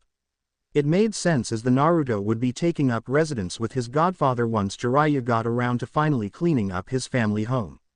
For the moment, though, they were both staying at Naruto's small apartment. The knowledge that Naruto was Jiraiya's apprentice had spread like wildfire in Konoha's rumor mill. The village couldn't help but talk about it after the display at the tournament and his rescue of the Hokage. The villagers, busy with repairs, still were not sure how to take the revelations they had been subjected to. The shinobi had simply nodded and many withdrawn in shame while focusing on missions. They had either turned an apathetic eye or ignored the boy completely while allowing the villagers to do as they wished. They had ignored the son of their leader in favor of not getting involved. Omission and inaction, in their eyes, was as bad as overt action itself. Their sense of honor was greatly damaged by this. The man had given his life for them, led them during the Third Shinobi War, and saved many a veteran shinobi life. And they had repaid him with apathy for his son. The civilians were split. One side wanted to ignore what was before their noses while the other wanted to rush and apologize. While never overtly attempting to harm Naruto, other than the occasional drunk who would try and break in his apartment, they had overcharged him, treated him like a social pariah, ignored his existence, and all around shunned him. The side seeking to remain in ignorance grew smaller with each day as word of what Naruto had done during the invasion and tournament spread. The fact that Jiraiya had taken him as his apprentice and publicly claimed him as his godson only further cemented the obvious in their minds. The civilians moved about slightly subdued and always talking about him as they rebuilt. And therein lay the crux of Sasuke's anger. His teammate had stolen, in his mind, his rightful place. Ever since his clan had been wiped out, he had been the star of the village. Everyone watching and talking about him. And while he had never cared much about it, now that it was gone he found himself becoming quickly jealous of the one who had taken his place. He should have been the one offered apprenticeship to a Sannin. He should be the talk of the village. He was the last Uchiha. Sasuke leveled a glare at his blonde former teammate as they received a mission from the Hokage. Kakashi-kun, take your team to clear rubble in Sector 11 near the warehouse district. Be careful, we think there may be a few unexploded traps in the area, Hiruzen told him. With a nod, Kakashi took the mission scroll and was turning around when a piercing voice came from his pink-haired student rang out, "Isn't Naruto coming? He's been gone for days and does nothing but lounge in here. He should be working like the rest of us." Sakura finished his statement, question with her hands on his hips and a glare at the blonde near the Hokage. Naruto wilted visibly at the obvious anger from Sasuke and Sakura. He lowered his head slightly at the glares of his two former teammates, feeling the hate they seemed to exude. Naruto started before the Hokage raised a hand to silence him. Hiruzen knew Naruto felt bad for not being out with his former teammates, despite their attitudes toward him, and he would not let this girl make him feel worse. Hiruzen gave the genin a level gaze, causing both to glance down at the floor before deciding to answer. Naruto is here aiding me personally. His ability to make hundreds of shadow clones as runners to relay information has allowed nearly 200 shinobi to focus on rebuilding and clearing rubble that normally would be relaying those messages. He is by no means lounging, and you have no place to question my decisions, genin, are we clear? Hiruzen's question was obviously rhetorical and was spoken with a slight chill to his tone. While he might have a soft spot for the next generation, it was because of the naivety they had before entering the real world. But after that, once they were bloodied, normally they understood the need for the chain of command. No genin that had seen true combat should have questioned the Hokage like that. Sakura, obviously, hadn't gotten that memo, and from the slight wince from Kakashi he understood that would need to be rectified. Sasuke narrowed his eyes as dark thoughts went through his head and his jealousy spiked again. Naruto, the dead last who had no special skills, was more useful to the Hokage than the last Uchiha. He would have to rectify that and ensure the blonde was returned to his rightful place. Sasuke began to grin inside as he made a note to have dinner with a few prominent civilians and elders over the next few days. Naruto sighed as he hit the floor. Even with his absurd levels of stamina and chakra, the Hokage had been a slave driver. It had been almost 2 weeks since the day Sakura had spoken to the Hokage about his lounging, about the mission room, and Naruto had redoubled his efforts to prove himself useful. He had assured his grandfather figure that he would be all right and began producing even more clones to help with repairs throughout the village as well as the normal messenger duties. While he knew his chakra would replenish itself by morning, but it always left him beat afterwards, he turned at the noise coming from the small kitchen nearby. Jiraiya walked out and grinned at him before offering him a bowl of ramen. "Enjoy it. I added plenty of veggies and meats to help replenish your chakra," the white-haired senin told him. "I didn't know you knew how to make ramen arrow kyufu," Naruto said. He began to devour the food before him. Jiraiya grinned. "Who do you think introduced your dad to ramen? The fact that your mom was obsessed with the stuff only helped when he made her my special family recipe," he told him. Naruto smiled while continuing to slurp down the noodles. He loved this time of evening with Jiraiya. Every day they went to the mission room together where Jiraiya would help Hiruzen with planning and the day-to-day rebuilding efforts. Naruto would provide support, and Hiruzen would oversee everything. Afterwards they would come home, eat, and he would tell him about his parents. The two would often talk well into the night before crashing on either the couch or the bed depending on how tired they were. Neither knew what the next day would bring nor the headache it would cause. The next morning they moved toward the Hokage Tower and took stock of the village around them. Much of the village had been repaired already and was back in working order. Normally it would have taken longer, but with Naruto's clones providing extra manual labor and freeing up several hundred shinobi usually used as messengers, repairs had sped along at a rapid pace. As the duo entered the tower, an Anbu appeared before them handing Jiraiya a message. The older man frowned as he read it. "Is this happening now?" The Anbu nodded. "Okay, we'll be there in a moment." The Anbu vanished as Naruto looked from one to the other before his curiosity finally got the better of him. "What's that arrow kyufu? This, my boy, is a message," Jiraiya proclaimed loudly as he brandished the note to his apprentice and godson before continuing forward into the building. Naruto nearly fell down as he hurriedly followed the older man. "That's not what I meant." Jiraiya chuckled. "It's a summons for us to meet Sensei at the council chambers. Apparently some emergency council has been summoned by the elders. They normally don't bother, but we knew that would likely happen soon. I'm surprised it hasn't happened before now actually." Naruto nodded. And why would they want me there? Jiraiya looked down at him as they walked toward the room and raised an eyebrow, because the meeting is most likely about you and your now revealed bloodline. Many on the Shinobi and Civilian Council will likely want to try and get on your good side as the heir to both the Uzumaki and Namikaze clans. Not to mention your Kekkei Genkei appearing. No one, not even my teammate Tsunade, knows for sure how they come about, and yours is particularly powerful. Believe me, this was going to happen no matter what, but we've prepared for it. Just trust me and stay quiet, K. Naruto nodded. Alright Ero Kyufu, I trust you and GG to handle it. Jiraiya winked at him and continued to ignore the Ero Kyufu title. While it annoyed him a little, he felt it was more than he deserved for the horrible years he had spent away from his godson. The fact he was willing to give him the title at all meant the world to the white-haired Sennin.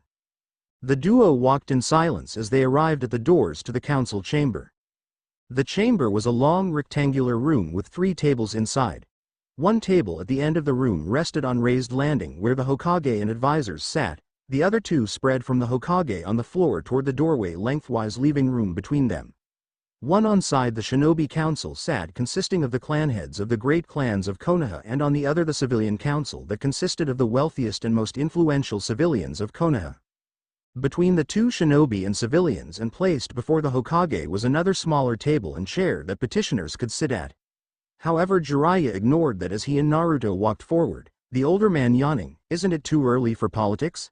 He asked.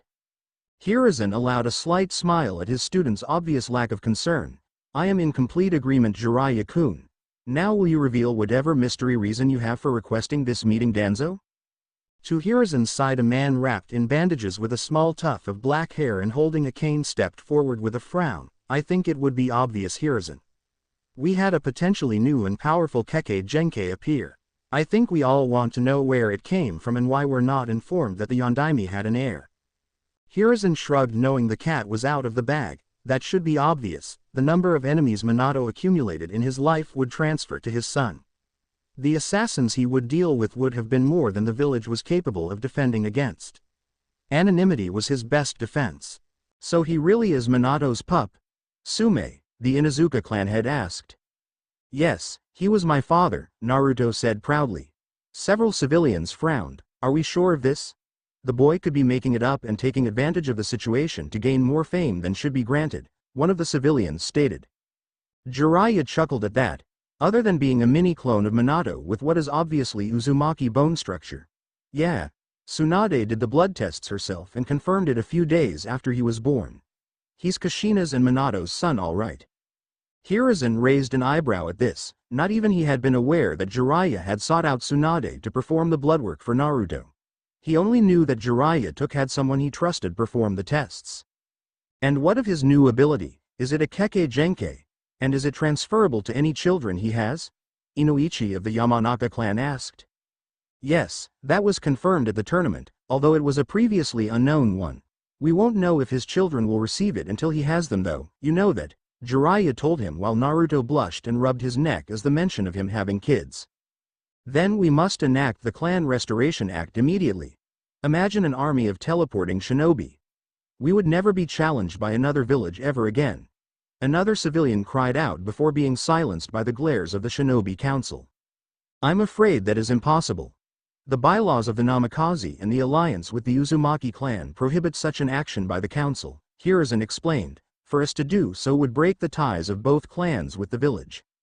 Danzo frowned at this and nodded. He knew that many clans had such bylaws to stop the village from becoming too involved in their affairs. Thus why Sasuke was allowed to roam free without being tied down by any marriage contracts to force his rebuilding of the Uchiha clan. If that is everything, we have work to do, Jiraiya began. Actually, Uchiha-sama spoke with me recently over dinner. He expressed his concern that his clan was not being given the proper respect it deserved. Something I agree with. I'd like to know why you did not take Uchiha-sama as your apprentice, Jiraiya-sama.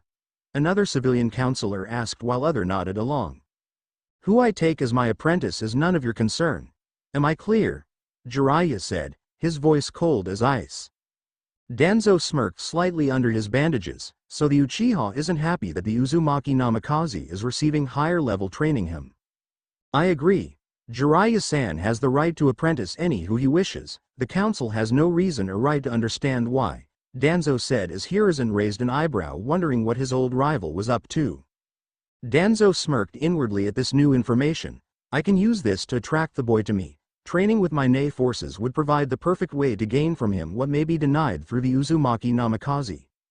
That is correct. Now I believe we have exhausted the purpose of this emergency session, Hiruzen said. His contempt for the waste of time he felt this meeting has been obviously in his voice. There is one more thing, Hokage-sama, Koharu said quietly. It has to do with young Naruto and his status as heir to both the Uzumaki and Namikaze clans. As heir to both he will be unable to merge the clans. The bylaws of the great clans makes that very clear. He will need to choose one or the other to represent in the village. Hiruzen smiled. And should he do so, the remaining clan will then have its assets absorbed by the village. But you forget one thing, Koharu. The Uzumaki were never a clan of our village. Therefore those rules do not apply. Naruto-kun merely need take a second wife under the Uzumaki name to restore the clan. And even that decision need not be made until he turns 16 after all. It is much too early for us to bring up such a thing. Koharu frowned and nodded to the Hokage while Naruto's eyes grew to the size of saucers as Jiraiya grinned, already knowing where he would find inspiration for his next book from. Danzo nodded, already expecting the result. Before we dismiss, I would like to renew my petition to have the boy turned over to me for personal training. That is already taken care of. As Naruto is officially my apprentice, Jiraiya responded. I understand, but you were often gone from the village for long periods of time. It would be best if he had someone here to continue his training, perhaps when you are unable to, Danzo said. I had intended to tell you after my replacement arrives, but I have chosen to retire to the village to take care of my godson and his training more directly, Jiraiya told him. Danzo frowned at this. But your spy network will suffer greatly from your lack of attention, Jiraiya-san, and we do not know any replacement who would be capable of running your network at your level of competency. Should we lose your spy network, it could prove disastrous to Konoha. Jiraiya shrugged. I have already contacted my chosen successor and he will be here any day now to receive instructions. I have worked with him the past few years with the intention of turning my network over to him. Again Danzo frowned, having never known that Jiraiya had a successor to his spy network, and who would this be? Why, Itachi Uchiha of course, Jiraiya told him with a grin. Sunagakure no Soto. While Konoha's council was quickly descending into madness over the thought of Itachi taking over Jiraiya's spy network, the Suna Council was trying to determine how best to play off the death of their Yondaime and subsequently being duped into attacking their allies. I don't know what you're worried about. The third Hokage has always been soft. He will happily reinstate our prior alliance to avoid a war. I don't think we have any cause for concern, one of the councillors said. We have already offered reparations, but any alliance will be on shaky ground after what we've done. The Hokage won't be willing to bend even a little, not with the public pressure he will be under. If he doesn't treat us with a heavy hand, the rest of the villages will view him as weak, and he can't afford that any more than we can. We need make a much greater gesture. And the simple fact is we can't afford a misstep right now, one of the councillors said. With the losses during the invasion and our failure to discover the Yondaime had been slain, we will be seen as weak and vulnerable by both major and minor powers. With our already low number of shinobi from the economic issues we've been dealing with, coupled with the losses from the failed invasion, if multiple minor villages were to ally against us, we would be hard-pressed to hold them back, Baki said. The Suna Council murmured at the news they could be in such a dire position, and with the Uzumaki child's sudden power, Konoha's strength has only increased. It was like an advanced form of the Hiroshin the Yellow Flash used. I believe we must make a greater gesture to ensure Konoha accepts our overtures. With our alliance reinstated, we'll gain much needed breathing room. Agreed, the Uzumaki child's power is great enough to provide a massive deterrent to any village in the world. Look at what he did the Gaara. I suggest we offer something that could cement the alliance over a much longer term, another councillor agreed. Baki, the interim Kazekage, frowned at where this was going. You mean to offer a marriage contract to cement the alliance? Exactly. If we offer one of our most promising kunoichi from a strong line, it would show our willingness to make amends and build a stronger foundation for the future. I think Temari-san would be perfect for this situation. She's the daughter of the former Hokage and a member of one of our more prestigious clans, the council member said, receiving several nods and murmurs of accent. Baki frowned further, and we lose one of our most promising young kunoichi in the process. And who would you offer her to? Her father is dead, her brothers protect her now, and any decision made would have to pass through Gaara. Despite his obvious improvements, he is unlikely to be inclined to give up his sister for this council's politicking. Since his return, Gaara had been different. He was less homicidal and more in control. He didn't radiate the bloodlust he once did, and he seemed more introspective of his actions than ever before. However, despite that, he was still Gaara, and many feared his willingness to slaughter indiscriminately without the power of their former Hokage to control him. Some councillors frowned at that while others nodded. The original speaker, seeing the spilt decision, decided to try another tact. What if we ask her? She may not be against it if she understands the situation and our concerns. We may even be able to offer her a choice of whom to offer the contract to. It doesn't have to be someone she dislikes, it could be someone she respects and is agreeable to. Seeing he had caught the attention of many of the council with the idea, Baki knew he was outmaneuvered and nodded his assent before sending an Anbu to retrieve his former student. Konoha. After the prolonged council session and Naruto had disappeared to the one place he felt could make all the evils of the world go away. The sun seemed to set on the small ramen stand that had often fed him when no one else would. It was his haven, and the father and daughter that treated him as a family always seemed to keep the worst of the world away, even if only for a short time. So what's got my #1 customer down? A female voice asked with concern at the obviously distraught blonde before her. Her name was Ayame, and she had known the boy before her since he was 5 years old.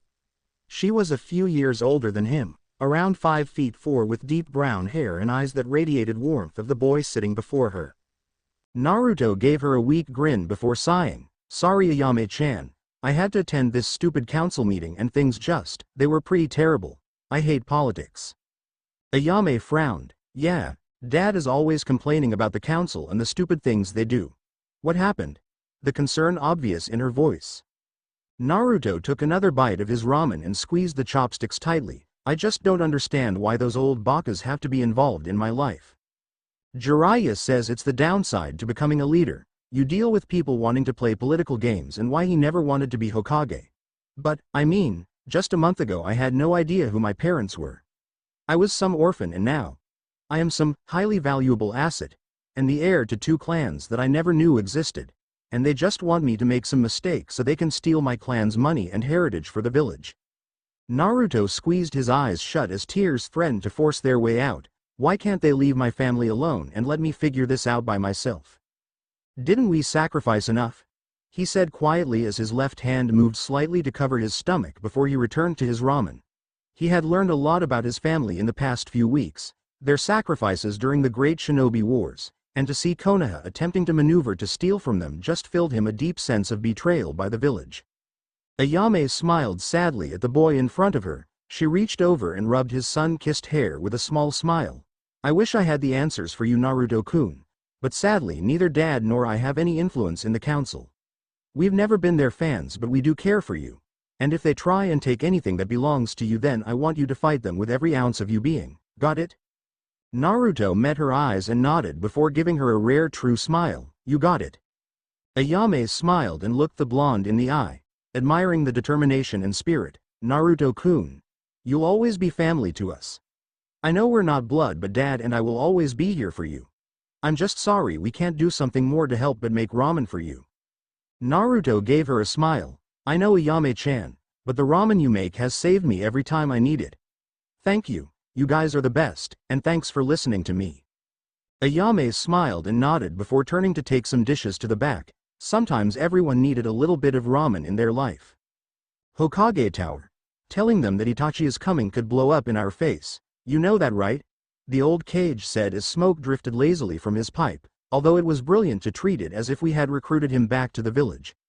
No one even questioned it, and it split them between the fear of his return and the much-needed improvement to the village he would bring as an S-ranked shinobi. The council meeting had descended into screaming and madness after Jiraiya's announcement. The good part was it threw everyone off Naruto and forced them to focus on a different subject. It was a temporary solution, but it bought them time to stall the council from trying any dirty tricks with Naruto's heritage. Jiraiya nodded. I know, but we needed some way to get them off Naruto, and bringing Itachi back is our safest bet. Also, since he will be out of the village, we won't have to worry about villagers going nuts over it, particularly now that you've made it an sulfur monosulfide class secret. No one will know that Itachi is our spy and he has been brought back into Konoha, the sage snorted, not that he ever left. The return of Itachi would cause a massive stir if it got out. Not to mention the effect it would have on Sasuke's already questionable mindset. The reports from the Yamanaka clansmen that had been tasked with following and putting together a preliminary report on his mental state indicated he should be immediately removed from the Shinobi Corps and put down as a flight risk. Should he learn his brother was returning, he would likely be unable to accept it, going so far as to cause a possible mental breakdown. Hiruzen's eyes narrowed. So you know, of course, I'm a spy master. I knew before you did what happened and why. The Uchiha were planning a coup, and Itachi was the only one capable of stopping them. Although we both know Ne and someone else were involved. Itachi only killed active duty shinobi taking part in the coup. I have all the evidence, even if it took years to get it. The third Hokage nodded. Then we're ready to take the final step. To think if I had died in the invasion, we never would have been able to take him down. Jiraiya noticed his teacher's mood dampening and turning toward unproductive thoughts. But you didn't, and we are here. Say the word and I'll lead the team myself to arrest the old bastard. Hiruzen was silent for several long minutes, contemplating the plan. He knew that Danzo had not disbanded Northeast the way he had been ordered. Unfortunately, it had taken nearly 6 years to gather the evidence. He had been forced to play his cards close to his chest, let Danzo think he was getting away with building his own private army, in order to get him to come out enough for Jiraiya to gather that knowledge. But he also knew Danzo's little group provided protection for Konoha by doing missions that couldn't be traced back to the village. That was a moot point now though. He was growing too dangerous and the new numbers showed he had several hundred operatives, small compared to the nearly 25,000 shinobi under the Hokage's command, but still, he could not allow it to continue. Hiruzen nodded and Jiraiya vanished to the Anbu command center to initiate the counter-strike. As Jiraiya left, Hiruzen knew he needed to take care of one more loose end before it could possibly grow out of his control. Lizard. Monkey. I want to retrieve Sasuke Uchiha for me. Suna Temari sat quietly with her brothers. The council had called her in that morning and, requested, she agreed to a marriage contract to ensure Konoha accept their renewed alliance. She had been struck silent by the audacity of the request, well, more like demand. Only Gaara's presence had ensured it was a politely phrased as a request and not an outright order. After giving the council the proper response that she would consider their request, she had left and headed into the sand dune training grounds near the village to unleash mass destruction. Hours later she still felt nothing but rage at what they wanted. Her red-headed little brother sat nearby reading a book, poetry from what she saw. He had taken to read that at night. He said it helped him feel at peace. She finally had him back and the council would be damned before she agreed to leave. Just as she was making up her mind, her old sensei let himself into their home. What do you want? Baki raised an eyebrow and accepted her anger. I want you to know the marriage contract was not my idea, but you should be aware of the situation we are in. I know you were too angry to even hear what anyone was saying. Temari nodded with a glare at her old sensei. We need this alliance, Temari. While I don't think it's necessary, it would not hurt for us to offer the contract, and there is no indication Konoha would accept. Even before the invasion we had the lowest standing shinobi force of the 5 great nations. Now there is legitimate concern that without this alliance several smaller villages could ally against us and win, or if another of the major villages wanted to launch an attack we would be hard-pressed to repel them. Most likely in either scenario we would lose. Temari's eyes widened. She knew things weren't good but had no idea they were that bad. But if things are so bad, why offer the contract? We're paying reparations, right? Shouldn't that be enough? Normally yes, but you saw what the Uzumaki boy was capable of. The council feels, and I can't deny, that with his power alone backing us any nation would think twice before launching an attack. Gaara, who had remained nearby, raised his eyes from the book in his hands. Uzumaki is a good man. I approve of him, he said in a neutral tone before turning his eyes to his sister. But should you be harmed in any way, I will kill him for you. Temari stared at her brother, both in pronouncement that he would approve of the Uzumaki and his statement he would kill for her. To protect her. He had never killed for anyone but himself before. Just the thought that he cared for her, that her baby brother cared for her, was enough to bring her to tears that she may have to leave him just as he was returning to her. We had not decided who to offer the contract to.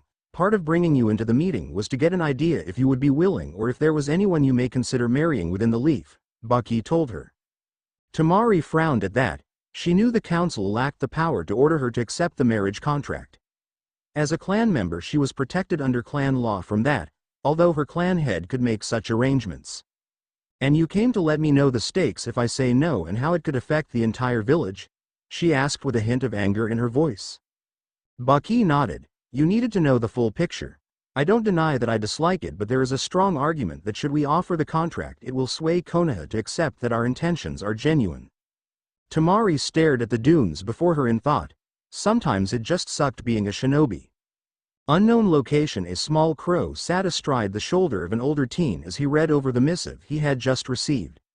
Without showing any emotion on his neutral face or within his onyx eyes, the black-haired youth nodded to himself before setting fire to the paper and allowing it to burn to ash. He looked at his partner, who glanced at him curiously since Itachi rarely received any mail through his summons, and when he did it was usually from an intelligence contact. Itachi considered his options. He could simply kill the blue-skinned man, but the probability he would win against Kisame was likely 50-50. The two were both powerful S-rank shinobi, and as much as Itachi hated to admit they were polar opposites, and he was as likely to win as Kisame was in a fight. With this in mind, Itachi decided another tactic was required. I have been recalled to Konoha. Kisame raised an eyebrow and grinned at the straightforward statement. Oh, and I suppose that means you've got to kill me, huh? He said as he reached for the massive sword on his back. Not necessarily. We both know we each have an equal chance of winning in a fight, and there is a second option available. You come with me and remain my partner, he responded. Kisami's eyes widened at the thought for a moment before threw his head back and began laughing at the idea. Ha ha ha ha ha ha. Damn Itachi-kun. That's a bold move even for you. After he quieted down, Kisame got down to truly considering the offer. His hand slipped from the handle to the palm of his sword as he considered the offer. And what would I get out of it? Itachi knew this was the make or break it point. You would get to fight powerful enemies, and should war come, slaughter hundreds of shinobi, all the while having the tacit backing of Konoha without any restrictions other than to avoid killing Konoha shinobi, although injuring those attacking you would be acceptable. Further, you would eventually be able to fight the other members of the Akatsuki, powerful opponents in their own right, whereas now you are forced to work with them. Also S-rank mission pay at regular intervals. You know just what to say to a guy, Itachi-kun, the blue-skinned man said as he removed his hand from his sword. To Kisame he got to continue doing exactly what he was already doing plus pay, plus when war broke out he would have one of the big five backing everything he had done. He got money, good fights, and wouldn't have to worry about Hunter Nin anymore. It was all a win-win in his book, so why turn it down? Besides, he could always go back on the deal in the future he felt like it. With a slight nod, Itachi began his trek back to his old home with the blue-skinned shark beside him. Konoha Hokage's office. Uchiha Sasuke, rank Genin, tenure 6 months. Preliminary psychiatric report indicates obsession with older brother, Uchiha Itachi, and idolization of father Uchiha Fugaku. Condition. Mental instability causes subject to react without reason to specific triggers. If left untreated, subject will be unable to determine friend from foe and likely attack any who obstruct him from his perceived goal. Further, subject should be considered a flight risk. Subject has exhibited signs of willingness to do anything, including flight from the village, to obtain power to accomplish his perceived goals. Likely, even if goals are achieved, a new obsession will take place of the old and the cycle will continue. Recommendation. Due to Uchiha Sasuke's value to the village, he should have his chakra permanently sealed, 24-hour Anbu guard, and immediate emergency clan restoration protocols enacted. Hiruzen finished reading the summary of the report to the black-haired teen sitting before him. The anger rising from the boy was palpable and growing. It was obvious he hated what he had just been told about his own mental state and further refused to accept it without being pushed. He winced from the pain coming from his curse mark as he glared at the Hokage and his Sharingan activating unconsciously. Hiruzen narrowed his eyes as Sasuke felt pain erupt from between his eyes before realizing the Hokage had thrown a paperclip without even seeing him move. Do not even activate those eyes in my presence. Is that understood, Uchiha-san? The cold fury at the action by the boy bled over to his voice, and the immense pressure from his power made Sasuke realize blink before stopping the flow of chakra to his eyes. Despite this, he continued to glare at the old man before rising from the chair in an indignant huff. What is this nonsense, and when was it prepared? I am sure whoever did it had an old grudge against my clan and is using this opportunity to have me removed just from spite. I want whoever would make sure baseless claims arrested at once. Do not think you can order me, genin. I am the Hokage, you are my shinobi. You do as I say. He spoke calmly as he released a portion of his killer intent, causing the young Uchiha's eye to widen before resuming his seat. While Sasuke had been witness to killer intent from potential cage-level shinobi, he had never had it focused singularly on him and caused his instincts to scream at him. They told me he was in the presence of an apex predator and to do nothing to anger him. This report is accurate. What has been discovered is that your previous evaluators were being bribed to give you clean records. Had we caught this previously, you would have received proper treatment and none of this would be an issue. I have had those traitors executed for putting the village at risk. I take this issue extremely seriously and will not allow anyone to affect the combat capabilities of shinobi under my command. The reason you are here is because you have two options and I am being kind enough to give you a choice, that is all. The old cage told the child before him, who continued to glare at being spoken down to before nodding that he understood. First, you go on a 6-month probationary period. You will be restricted to the village with Kakashi as your teacher and guard. You will have a 24-hour Anbu guard on you at all times. Your chakra and Sharingan will be sealed during this period. A flight risk seal will be placed on your body. Should you try and leave the village, it will knock you unconscious, and if someone should try and continue to take you, it will stop your heart, killing you. You will attend sessions with a trained mind healer for however long they require. Should you cooperate and your therapist indicate you have made significant strides, you will be removed from probationary status and allowed to resume genin operations with a new team, again under your current sensei. Hiruzen waited a moment to let these thoughts settle into the young boy's mind before continuing. Your second option is removal from the Shinobi Corps, your chakra and Sharingan permanently sealed, and activation of the emergency clan restoration protocols. This means the village will choose 4 voluntary women who have the highest compatible genetic matches with yours. They will be impregnated using artificial insemination. On paper, each woman will take the Uchiha clan name as your wife.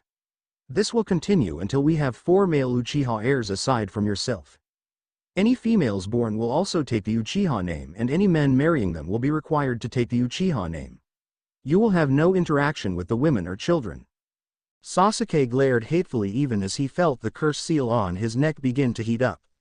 He knew his anger was agitating the seal and he could feel the tainted pull of its chakra even as he accepted it fully.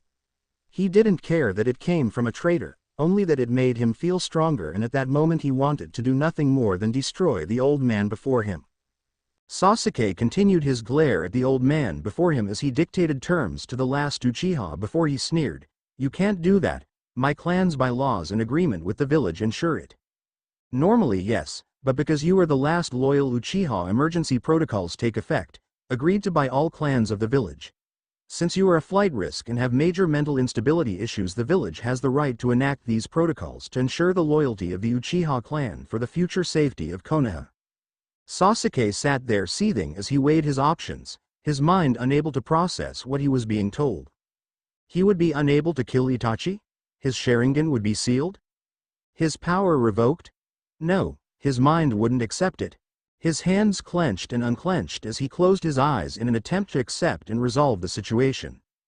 The small voice that was what was left of his sanity pleaded to take the first option, to get the help deep down he knew he needed, but before he could accept that, Sasuke's mind snapped as the curse mark began to radiate even more power, and its influence spread through his mind like an insidious poison, destroying the walls his sanity had created to hold back the crazed mindset the Uchiha held within him. You old bastard, I'll kill you. Sasuke's eyes swirled in the activation of his Sharingan as the curse mark spread through his body. Everything happened in moments as the boy lunged at the old cage, who remained motionless. Before Sasuke could even move beyond the chair, his head was smashed through the desk and his arms pinned behind him as an Anbu calmly restrained him. The old cage sat there, looked sadly at the boy. Option 2 it is. Uchiha Sasuke, from here on out emergency clan restoration protocols have been enacted. Lizard, take him to the processing station within Anbu HQ and begin protocols immediately. Also ensure we have the curse marks sealed along with his eyes and chakra. I also want a mind healer to begin sessions immediately to see if he can be rehabilitated. Hi Hokage-sama, the Anbu responded before rendering the Uchiha unconscious and vanishing, removing the last loyal Uchiha from the room. Hiruzen's eyes slowly closed in sadness. I'm sorry Itachi. I wish there had been another way, but it was just too late it seems. Had Sasuke chosen the first option, he would likely have had a very successful shinobi career and seen his clan restored on his terms. Now he would be used to breed a new Uchiha clan, and once his 4 sons had been born, if he proved unable to be rehabilitated, he would be removed for the safety of the village. The old Kage sat down on his chair and released a long sigh as he felt his age once again upon him. Konoha Shimura clan head home Jiraiya walked up casually to a rather mediocre home of the village elder. While his clan's compound was among the smaller due to their low numbers, the home of their leader showed his views as both a shinobi and clan head. The wood was treated for resistance to the elements but unpainted. The windows were small but well placed to give excellent light but stopping the chance of assassination, and the size was large enough to evoke an expectation of wealth but small enough not to be ostentatious. Overall it gave a presence of one who took few risks, did not spend unnecessarily, and who was cautious. The Sannin knocked on the door politely and was quickly ushered into a small, private room where the elder Shimura Danzo was waiting. A tea set was already in place, and as Jiraiya took his seat the servant poured for both of them. Danzo was an old man of the same age as the Hokage. His left eye was covered in bandages and his left arm was wrapped in a sling. The cane he used rested quietly nearby, giving mute testimony to its owner's need. I did not expect your visit, Jiraiya. What do I owe the pleasure? The elder asked. I had to deliver the good news myself, of course, the Sannin responded jovially. Danzo's face remained neutral as he responded, what good news would this be? Jiraiya reached into the pocket of his coat and removed a small stack of documents. Your arrest, of course. By order of the Hokage, you will be tried by military tribunal for the murder of the Uchiha clan civilians. Danzo's eye widened a fraction before narrowing. He made a move with his finger to press a button under the table before him and frowned when nothing happened. Don't bother. I know all about your secret passages in Nei. They have all been blocked. You can either come quietly, Jiraiya said as he rose from his seat and crossed his arms, leveling a glare at the old man before him, or I can execute you here and now for refusing the Hokage's orders. Which will it be? Danzo knew that one day he might need to flee from the village with his Nei behind him. Jiraiya had expected that and brought 40 Anbu with him. As he had been walking to the house with his obvious Anbu escort hidden, the remaining Anbu had proceeded to close every tunnel and escape route from Danzo's home. He would have to either go through Jiraiya to escape or come willingly. Those were his only options. Danzo knew if he went with the Sannin his life was as good as over. If Hiruzen had finally made his move, then he had everything in place to end his life and remove him from the equation. Knowing this, the elder did the only reasonable thing. He attacked. If he could just get past Jiraiya, he could vanish down one of the other escape tunnels within his clan's compound and vanish with his Nei. Jiraiya had been waiting for this. There was a specific reason he had been chosen to take Danzo in or kill him. He was a seal master and expert against food and jutsu. As the trainer for the Yondaime, he knew exactly what could and could not be done by a food and user. And he knew exactly how to take someone like Danzo down. In essence, Jiraiya was the worst opponent for someone like Danzo. He knew Danzo wouldn't come quietly and that an animal was always most dangerous when cornered, and Danzo was very much cornered. As Danzo made his move, Jiraiya merely stepped backwards and channeled chakra to a small seal he had placed as he sat down. The seal glowed before a small light shot upward, trapping the elder who had foolishly stepped forward onto it as he threw the small table between them toward Jiraiya. Danzo felt his chakra vanish in an instant before realizing his mistake. In his haste to strike, he had made a single miscalculation. Jiraiya was a seal master. Many shinobi had fallen into traps left by the Gamma Sannin made from the seals he could erect within moments. Just as Danzo felt the last of his chakra vanish into the seal, he witnessed the kunai pierce his throat. Jiraiya nodded with grim satisfaction. That was for all the deaths you've caused, you bastard. I hope you enjoy hell. Jiraiya finished his work by removing the elder's head and burning the body then and there. The Shimura clan would later be told the elder had committed treason and given a very subtle warning to be careful who they elected their leader in the future. Konoha that evening. It's done, Jiraiya told his teacher from the nearby window as he looked out upon the village beyond. Hiruzen closed his eyes for a moment in recognition of the man's past service to the village before opening them and nodding quietly. Danzo may have been a bastard, but he had always been loyal to the village, and while he did not condone many of the actions he had taken, the old Kage understood their necessity. Silence permeated the room as the two old shinobi were left to their thoughts. Neither could fully condemn the man. His actions had been for the best in many cases, but nor could they truly agree with what he had done in attempting to create his own personal army. Finally, Jiraiya broke the silence, changing the subject to yet another failure of the village. So, you put the Uchiha kid under emergency clan restoration. Kinda harsh, don't you think, sensei? Jiraiya asked as he looked at the old man. That action had surprised even the Gamma Sanin. Sure, he expected the kid to get some serious brow beating and maybe a seal to negate the flight risk status or something, but not to have him locked up and basically turned into a breeding machine. While the law did exist, Jiraiya couldn't think of a single instance where it had actually been used in the entire history of the village. It was supposed to be a failsafe in case a clan was decimated and the remaining members attempted to turn traitor. No one ever really thought it might happen. Hiruzen felt the weight of all his years on him at that moment. When I called him here, I pushed him on purpose, he admitted. I wanted to force a reaction, see the true Uchiha Sasuke. I needed to see what kind of person he was and if the report was accurate. What I saw reminded me too much of the madness I've seen in veteran shinobi who needed to retire or be sent on block box suicide missions. It reminded me of Orochimaru's eyes when I found him that day. He couldn't accept anything beyond his own selfish ambition. And his bloodline is too valuable to the village to risk him running off. Add on the fact that Orochimaru is after him, and it's just a recipe for creating a dangerous monster that would come back to haunt us. At least this way the Uchiha clan will receive its fresh start that Itachi wanted. Jiraiya nodded in acceptance, and if we get Itachi involved in my spy network, we can work on putting the truth of the night out there while branding Danzo as the true evil behind the massacre. That would let Itachi take over as clan leader and possibly Hokage someday. In the meantime, I am going to attempt to rehabilitate Sasuke. I doubt it will work, but if there is a chance the boy can be brought back from that darkness, I will take it. I want you to seal his chakra, Sharingan, and that damned curse seal personally. Jiraiya nodded his agreement to perform the sealing. It bothered him seeing his teacher make such a decision, and even part of him questioned whether it was the right decision, but what was done, and there was nothing to be said about it. The Hokage's word was law, even if some people didn't understand that. Hiruzen, however, was considering the best way to slowly turn Itachi from the mass murderer to the hero of the village. The idea, despite its obvious difficulties, had merit, but before deciding anything the old Kage looked at the clock nearby and internally sighed. It was too late to go into it and shelved the idea for another day. Temari glared at the assembled council before speaking. I wish it to be noted on the record.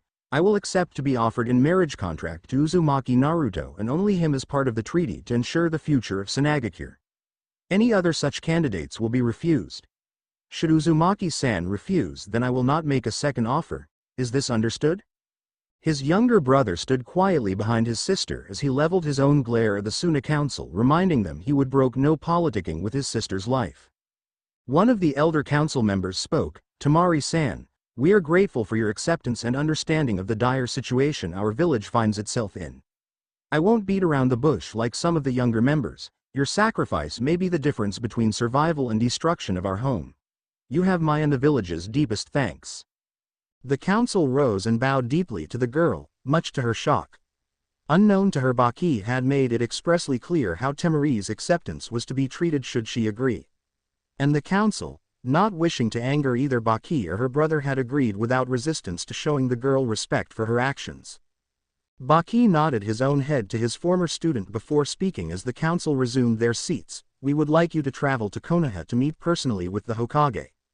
I would normally send Gaara with you, but due to the current situation it would be unwise to allow him out of the village. However, I will give you a full Anbu escort along with the already prepared escort for the reparations we will be sending with the caravan. Temari nodded, although Gaara frowned. He had wanted to accompany his sister, but his former sensei had explained in private why it would be a poor choice.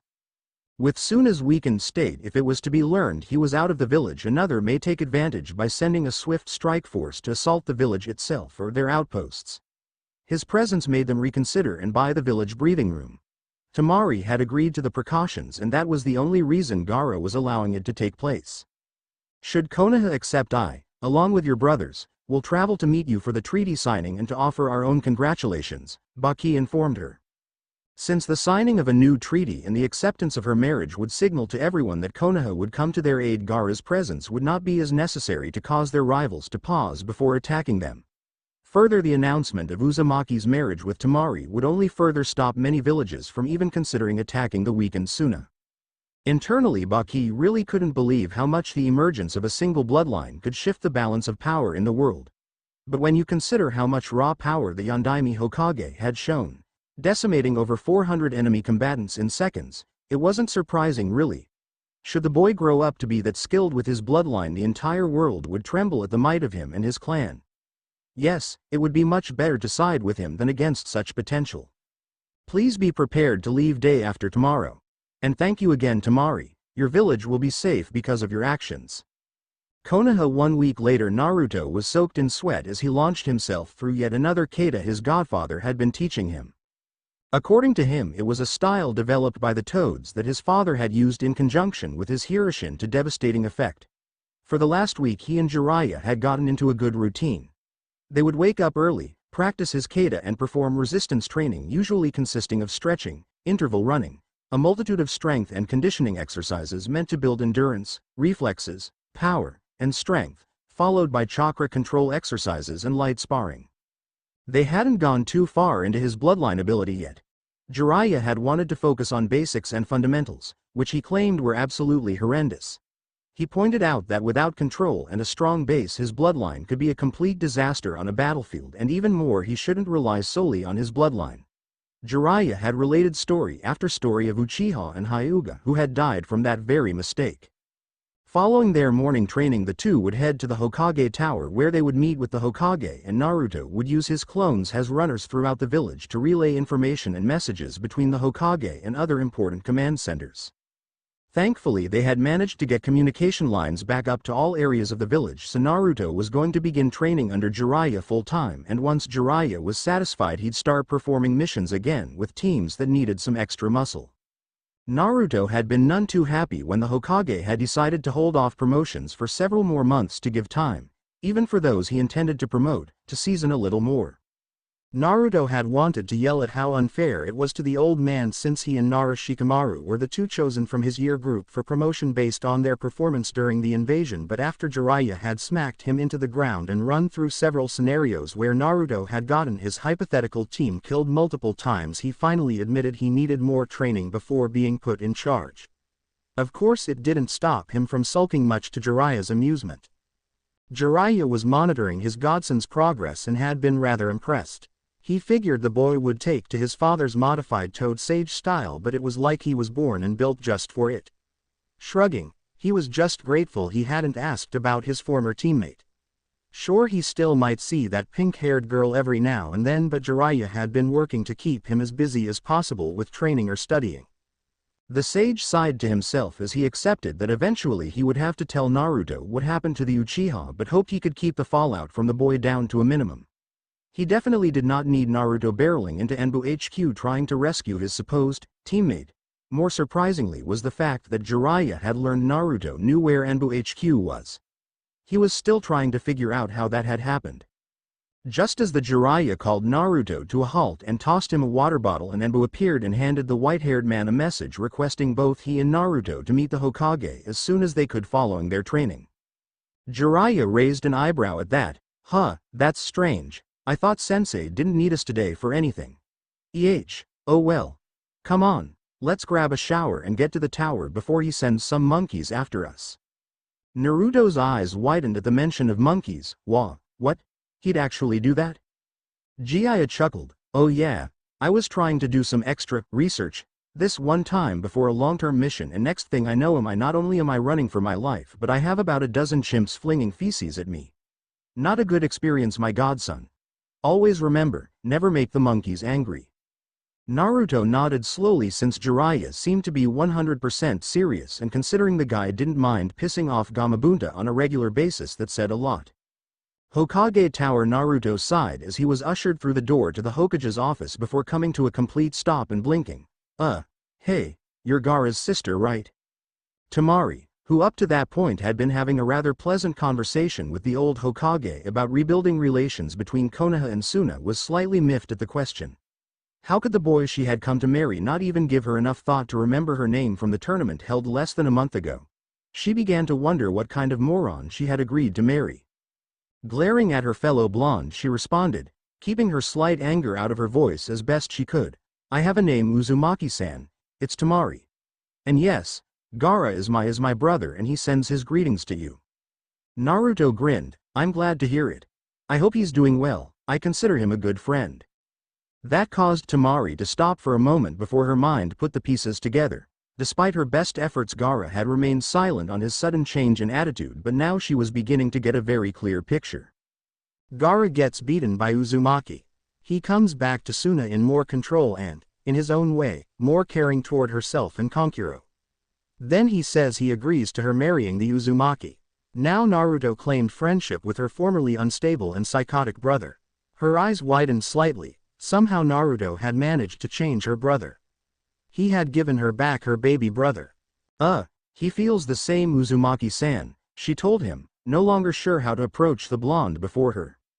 Hiruzen chuckled at the sight before him before couching politely. I assume you haven't heard, but Naruto has taken his father's clan name as well as his mother's.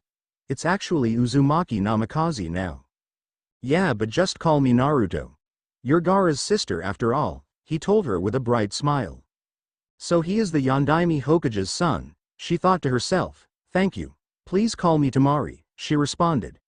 While they had heard rumors that Naruto was the son of the Yondaime Hokage, it had never been confirmed until now. So, what's up, sensei? As entertaining as it is to see the kids flirt like this, I'm assuming you have a reason for summoning us? Jiraiya asked while grinning as the glare both teens sent his way.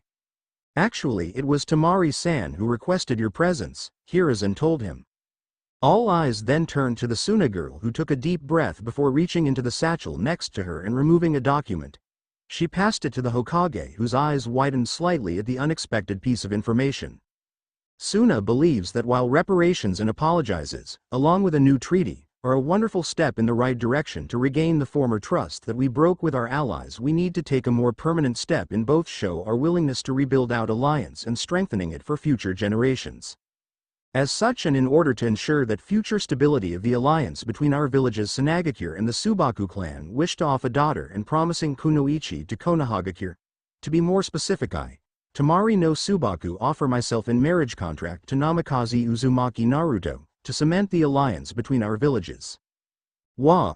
Naruto began before he found a large hand immediately over his mouth, with another pressing solidly down on his head to ensure he couldn't make a single sound. This is quite unexpected, and I speak for my godson when I say I hope you won't mind if we take time to consider this offer of such a promising and beautiful young woman as yourself before responding appropriately, Jiraiya said quickly as he struggled to keep his godson from making a gigantic mess of a very delicate political situation. Temari, for her part, looked from Naruto to the Sannin and got the distinct impression the very political and non-committal response was merely to buy time for the older shinobi to speak to his, wait, godson? You're Naruto's godfather? Temari practically yelled before blushing at her forwardness. Jiraiya grinned. Yep. And we actually have a remedial lesson that we are very late for. Why don't the two of you get together this afternoon, once you have a chance to refresh yourself, and Naruto can give you a tour of the village and the three of us can have dinner tonight? Yes, that sounds perfect, if you'll just excuse us, Jiraiya said as he shunshined out of the office with his struggling godson despite Temari's lack of response. Temari, for her part, was still trying to process the fact that her betrothed was the godson and apparently apprentice of one of the legendary Sannin. The old Hokage coughed slightly to get the girl's attention. I admit my surprise by the offer and can do nothing but thank Sunagakure and the Subaku clan for their willingness and commitment to our alliance. Now, Neko, could you please take Temari-san to her hotel room to allow her to refresh herself after her long journey? I am sure Naruto-kun will be by this afternoon to pick you up for your tour of the village. Temari nodded, still trying to compute everything she had just learned. Her potential betrothed was heir to the Uzumaki clan, heir to the Namikaze clan, son of the Yondaime, godson to Jiraiya of the Sannin, apprentice to the same Sannin, and had an apparently unknown Kekkei Genkai that could, by itself, alter the balance of power of the elemental nations. She could just feel the headache coming on. Konoha training ground. 17 moments later, Jiraiya released Naruto only to immediately have the boy begin his tirade. What the hell, Arrow Kyofu? What the hell was that? Why did you shut me up like that? What is a marriage contract? Why is Temari buying Uck? Jiraiya had once again placed his hand over the blonde's mouth as he pinched the bridge of his nose. Okay. Naruto, I need you be shut up and let me explain. I stopped you in there because this is one of those very delicate political situations. Remember what I said about you in delicate political situations? He asked him only to receive a nod as he slowly released his hold. You said I am terrible at them and am most likely to start a war before somehow magically turning the entire country into my best friend and creating more paperwork than even Kami would know what to do with, right? The blonde responded. Jiraiya chuckled and nodded. Exactly. Now, will you let me explain what just happened, or do you want to yell some more and look like a total idiot? Naruto glared at his godfather as he seriously considered continuing to just yell at the older man before huffing and nodding his head for the older man to continue. Jiraiya grinned before sitting down and motioned for Naruto to do the same under the shade of a tree. This was going to take a while after all. Okay, so you know how Konoha and Suna have been working on a new treaty. We talked about that previously. Well, back during the time of the warring states, when one side wanted to really enforce their commitment to a treaty, they would marry one of their women into the other clan, usually someone of a prominent family line, and vice versa. After all, there is no greater tie than blood. Now, this practice fell out of use with the founding of the shinobi village system. The reason you were about to screw up is that you were going to yell and throw a fit which could insult Suna, the village offering the contract, by potentially refusing the contract without knowing what it is and if it is tied into the entire treaty. For all we know, the treaty could hinge on our acceptance of the contract itself. But, more importantly, you were about to possibly insult your future wife. Do you really want your first meeting with Temari to be you screaming at the top of your lungs about something to which you have zero clue about? Possibly insulting her, since it's obvious she agreed to the marriage, came all the way here to present it herself, and meet you. At this, Naruto paled considerably. Jiraiya had been trying to beat some political sense into his head since the council meeting. It was his way of trying to ensure Naruto didn't do anything stupid. But what really scared the blonde was the thought of insulting Temari and making her angry. He had seen angry women, who couldn't when hanging out with Jiraiya, and he wanted to avoid that at all costs. Why? You don't think she's, angry, do you? Naruto asked with real concern lacing his voice. Jiraiya chuckled. Nah, I think we got out of there before she could get too mad at you.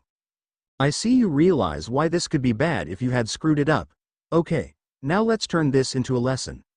Temari will expect you this afternoon for a tour of the village, right? Jiraiya said. He had started throwing these real-life lessons into their training throughout the day to keep Naruto on his toes and also drive home important points. Whenever someone would show up with a political question for the Hokage or a tactical decision had to be made, Jiraiya would pull Naruto to the side afterward and repeat the scenario with slight changes for his godson. Naruto would then be expected to give an answer, and the two would go through why his answer was right, wrong, or both. These little quiz sessions usually didn't take long and gave Naruto some intense real-world experience. Yeah, but she's already visited the village before. So, that's not the real reason, right? Naruto said. Bingo. This is a chance for you two to talk and get to know each other. Just take her to the usual hot spots, the academy, Hokage monument, etc. Focus more on talking, ask her about herself, her family, and Suna. I know you don't like talking about your childhood, but your pranks would likely make her laugh, and remember, girls like to laugh, especially at men, he was told. And I shouldn't bring up the contract, right? Naruto asked. Nope, let that be for later once Sensei and I have a chance to look it over. But I want to remind you about something. You have to take at least 2 wives to avoid the council trying to get at your clan's inheritance. One for the Namikaze clan and one for the Uzumaki. Temari would make an excellent matriarch for the Namikaze clan. She's a strong kunoichi that has extensive political training and is highly attuned to futon. Now, why is that important? Naruto scrunched his face for a moment before responding. cause according to the village bylaws I can only hold one seat at a time. So one of my future wives will have to hold the other one during meetings and votes. Which means that once the Uzumaki clan is officially accepted into the village, one of my wives will have to hold the seat for the other clan. Also, the Namikaze were well known as futon users, so Temari and I both having futon affinities would increase the chance our kids would have it, right? With the mention of kids, Naruto began blushing up a storm. He was a healthy 13, almost 14-year-old, and hanging around Jiraiya had done wonders for his imagination of the female form. Jiraiya for his part couldn't be more proud at the rate he was cultivating Naruto's pervert side, and internally grinned every time he caught Naruto glancing at the girls nearby when they were out in the village. Yes, my godson, you shall come to the pervert side, the Sannin thought to himself. Far away in a casino. What the hell? A man yelled at a blonde-haired woman who had just smashed the roulette wheel before her into tiny pieces. A black-haired young woman nearby stared in wide eyes at her master. Lady T's Tsunade. Why? The blonde-haired woman with an overly generous bust glared at the table before her. I felt as if my old teammate was corrupting someone he shouldn't be. Shizune felt the palm of her hand strike her face as she groaned internally at the comment. Back in the training ground, exactly right. I know it might not be exactly what you want, but she's a very pretty girl, highly intelligent, and comes with a lot of political points. So don't dismiss it out of hand. I'm not saying you should take it just for those reasons. After all, a loveless marriage isn't any good either, but don't dismiss it out of hand either, okay? Naruto nodded as the duo continued to discuss the marriage contract, its history, pros and cons through the remainder of the morning. The Royal Leaf Room 410. Temari tried once again to relax as she felt the tension seep further into her shoulders. After the Neko Anbu had shown her to her room, a rather nice suite at one of the more prestigious hotels in the Konoha, she had mechanically taken a shower. Staying under the hot water far longer than normal had allowed her mind to process everything she had learned and come to several conclusions. First, Naruto was the son of the Yondaime, holder of an extremely valuable and powerful bloodline, and scion of two nearly destroyed but historically powerful clans. This would put a huge target on her back as the potential wife and mother of one of those clans. Second, her betrothed had the potential to be a political powerhouse in the world. While he might be the last of both lines, the Namikaze and Uzumaki were well-known clans before their downfalls. If he has access to their techniques and clan secrets, he could rebuild them and be the progenitor of an extremely powerful dynasty. A dynasty she could be the matriarch of. Third, she would have to accept he would need to take a second wife. Two major clans like that couldn't be merged. It had nothing to do with blood but more to do with clan secrets, techniques, and traditions. Merging two clans was almost impossible. One would eventually be consumed in favor of the other, so it made more sense to keep them separate, thus giving them two seats on the village council.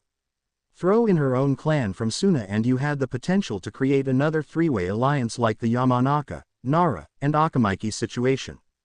Fourth, he was the godson of Jiraiya of the Sannin.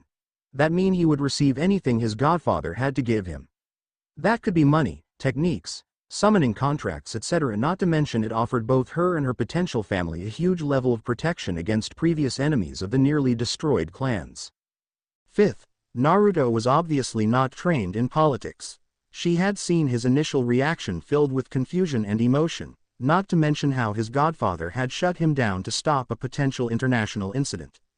Likely that meant he had not been in his godfather's care long and, potentially had grown up more similar to Gaara than she originally thought. And if he had grown up like Gaara, he may have his own issues.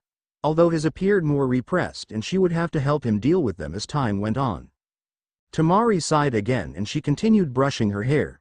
It was one of the few things she did that would often relax her. When she was little, her mother had brushed her hair, and that memory was one of the few she cherished above all others.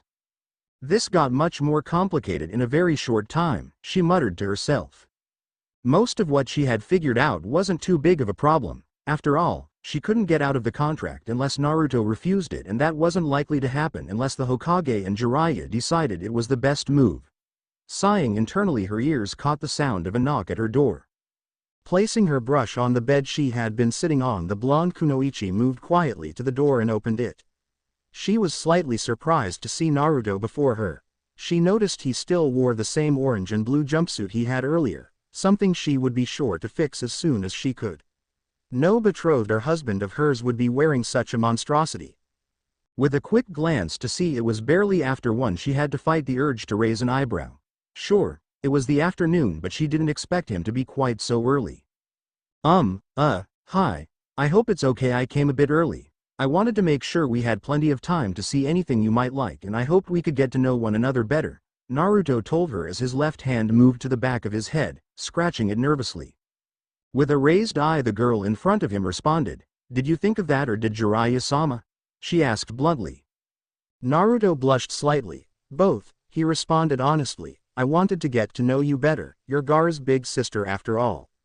And once Ero Kyofu explained everything to me and he recommended I come early to make sure we had plenty of time."